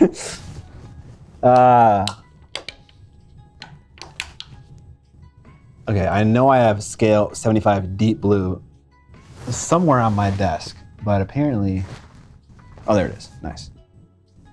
How deep are we going today? What time is it? It's 4:10. Oh, we're done. Yeah, that's... I was going to say. We can keep going. It's first Tuesday of the month. I can be here for another 2 hours. I gotta get back to painting pizza, boy. That's right. Scott's got to get back to the real work. Oh, chat! Viewers! Hope you had a great Tuesday. I did. Good time watching the cool new releases from Warhammer Fest. Thank you guys for hanging out and supporting the stream. Really appreciate it, guys. It was a lot of fun. I like the apron. Thank you. Who should we host? Oh, yeah. I should probably think about that, huh? Or raid? Great stream, Winston. You're welcome, Steven. Go get a nap. Twitter? That's I'll the wrong sleep when website. I'm dead. You finished the Scullies? Of course I did. Yeah, we finished the Gamba and everything. Monument's on. We could raid Monument. We could raid Penny Arcade. We could raid... You're welcome, RG Hanomic. It was an encapsulating stream. In an ensorceling stream, even? Yeah. It was... Later Gator. Monument and PA Penny Arcade. Raid YouTube. Is YouTube streaming on Twitch? That'd be hilarious if they were. That'd be so funny. Oh, Malev is live too. I'm glad to hear it, Shard. Thanks for hanging out on the stream. I used to work on an assembly line that made plastic Draculas. There were only 2 of us, so I had to make every second count. Wait, what is this? What is this in regards to? Oh my God, that's a great joke. Nice. Wait, I don't think I get it. I used to work on an assembly line that made plastic Draculas. There were only 2 of us. He's just so fucking I had to reading make it. every second count. Okay, I get it. Vampire count. You got it. He got there, Chad. I'm really bad at getting puns under pressure. So I just give up immediately. I gotta laugh. You'd absolutely get a laugh from Evan. Oh yeah, definitely. I think we're gonna raid Malev. He's working on his Steel Rift boys, and Cool. I'm curious about these. Cool. All right. That's I'm making an executive decision. All right, guys. We're gonna send you over to Malev, painting some Steel Rift mech dudes. Enjoy Malev. He's a wonderful character. Again, thank you for the support, the bits, the donations, the subs, everything. I love it all. Really appreciate it, guys. And we're going to be back on Thursday with a game of Age of Sigmar. We are. AOS 1750 points. Holy so when I don't like the game after that, people may value my opinion then. We'll see, though. We're getting close to 2K. It needs to be 2K. Yeah, it has to be 2K. You're not 2K. really playing the game until it's 2K, Scott. Yeah. All right, y'all. I'll catch you guys later. See you on Thursday and also next Tuesday for a painting stream. See ya.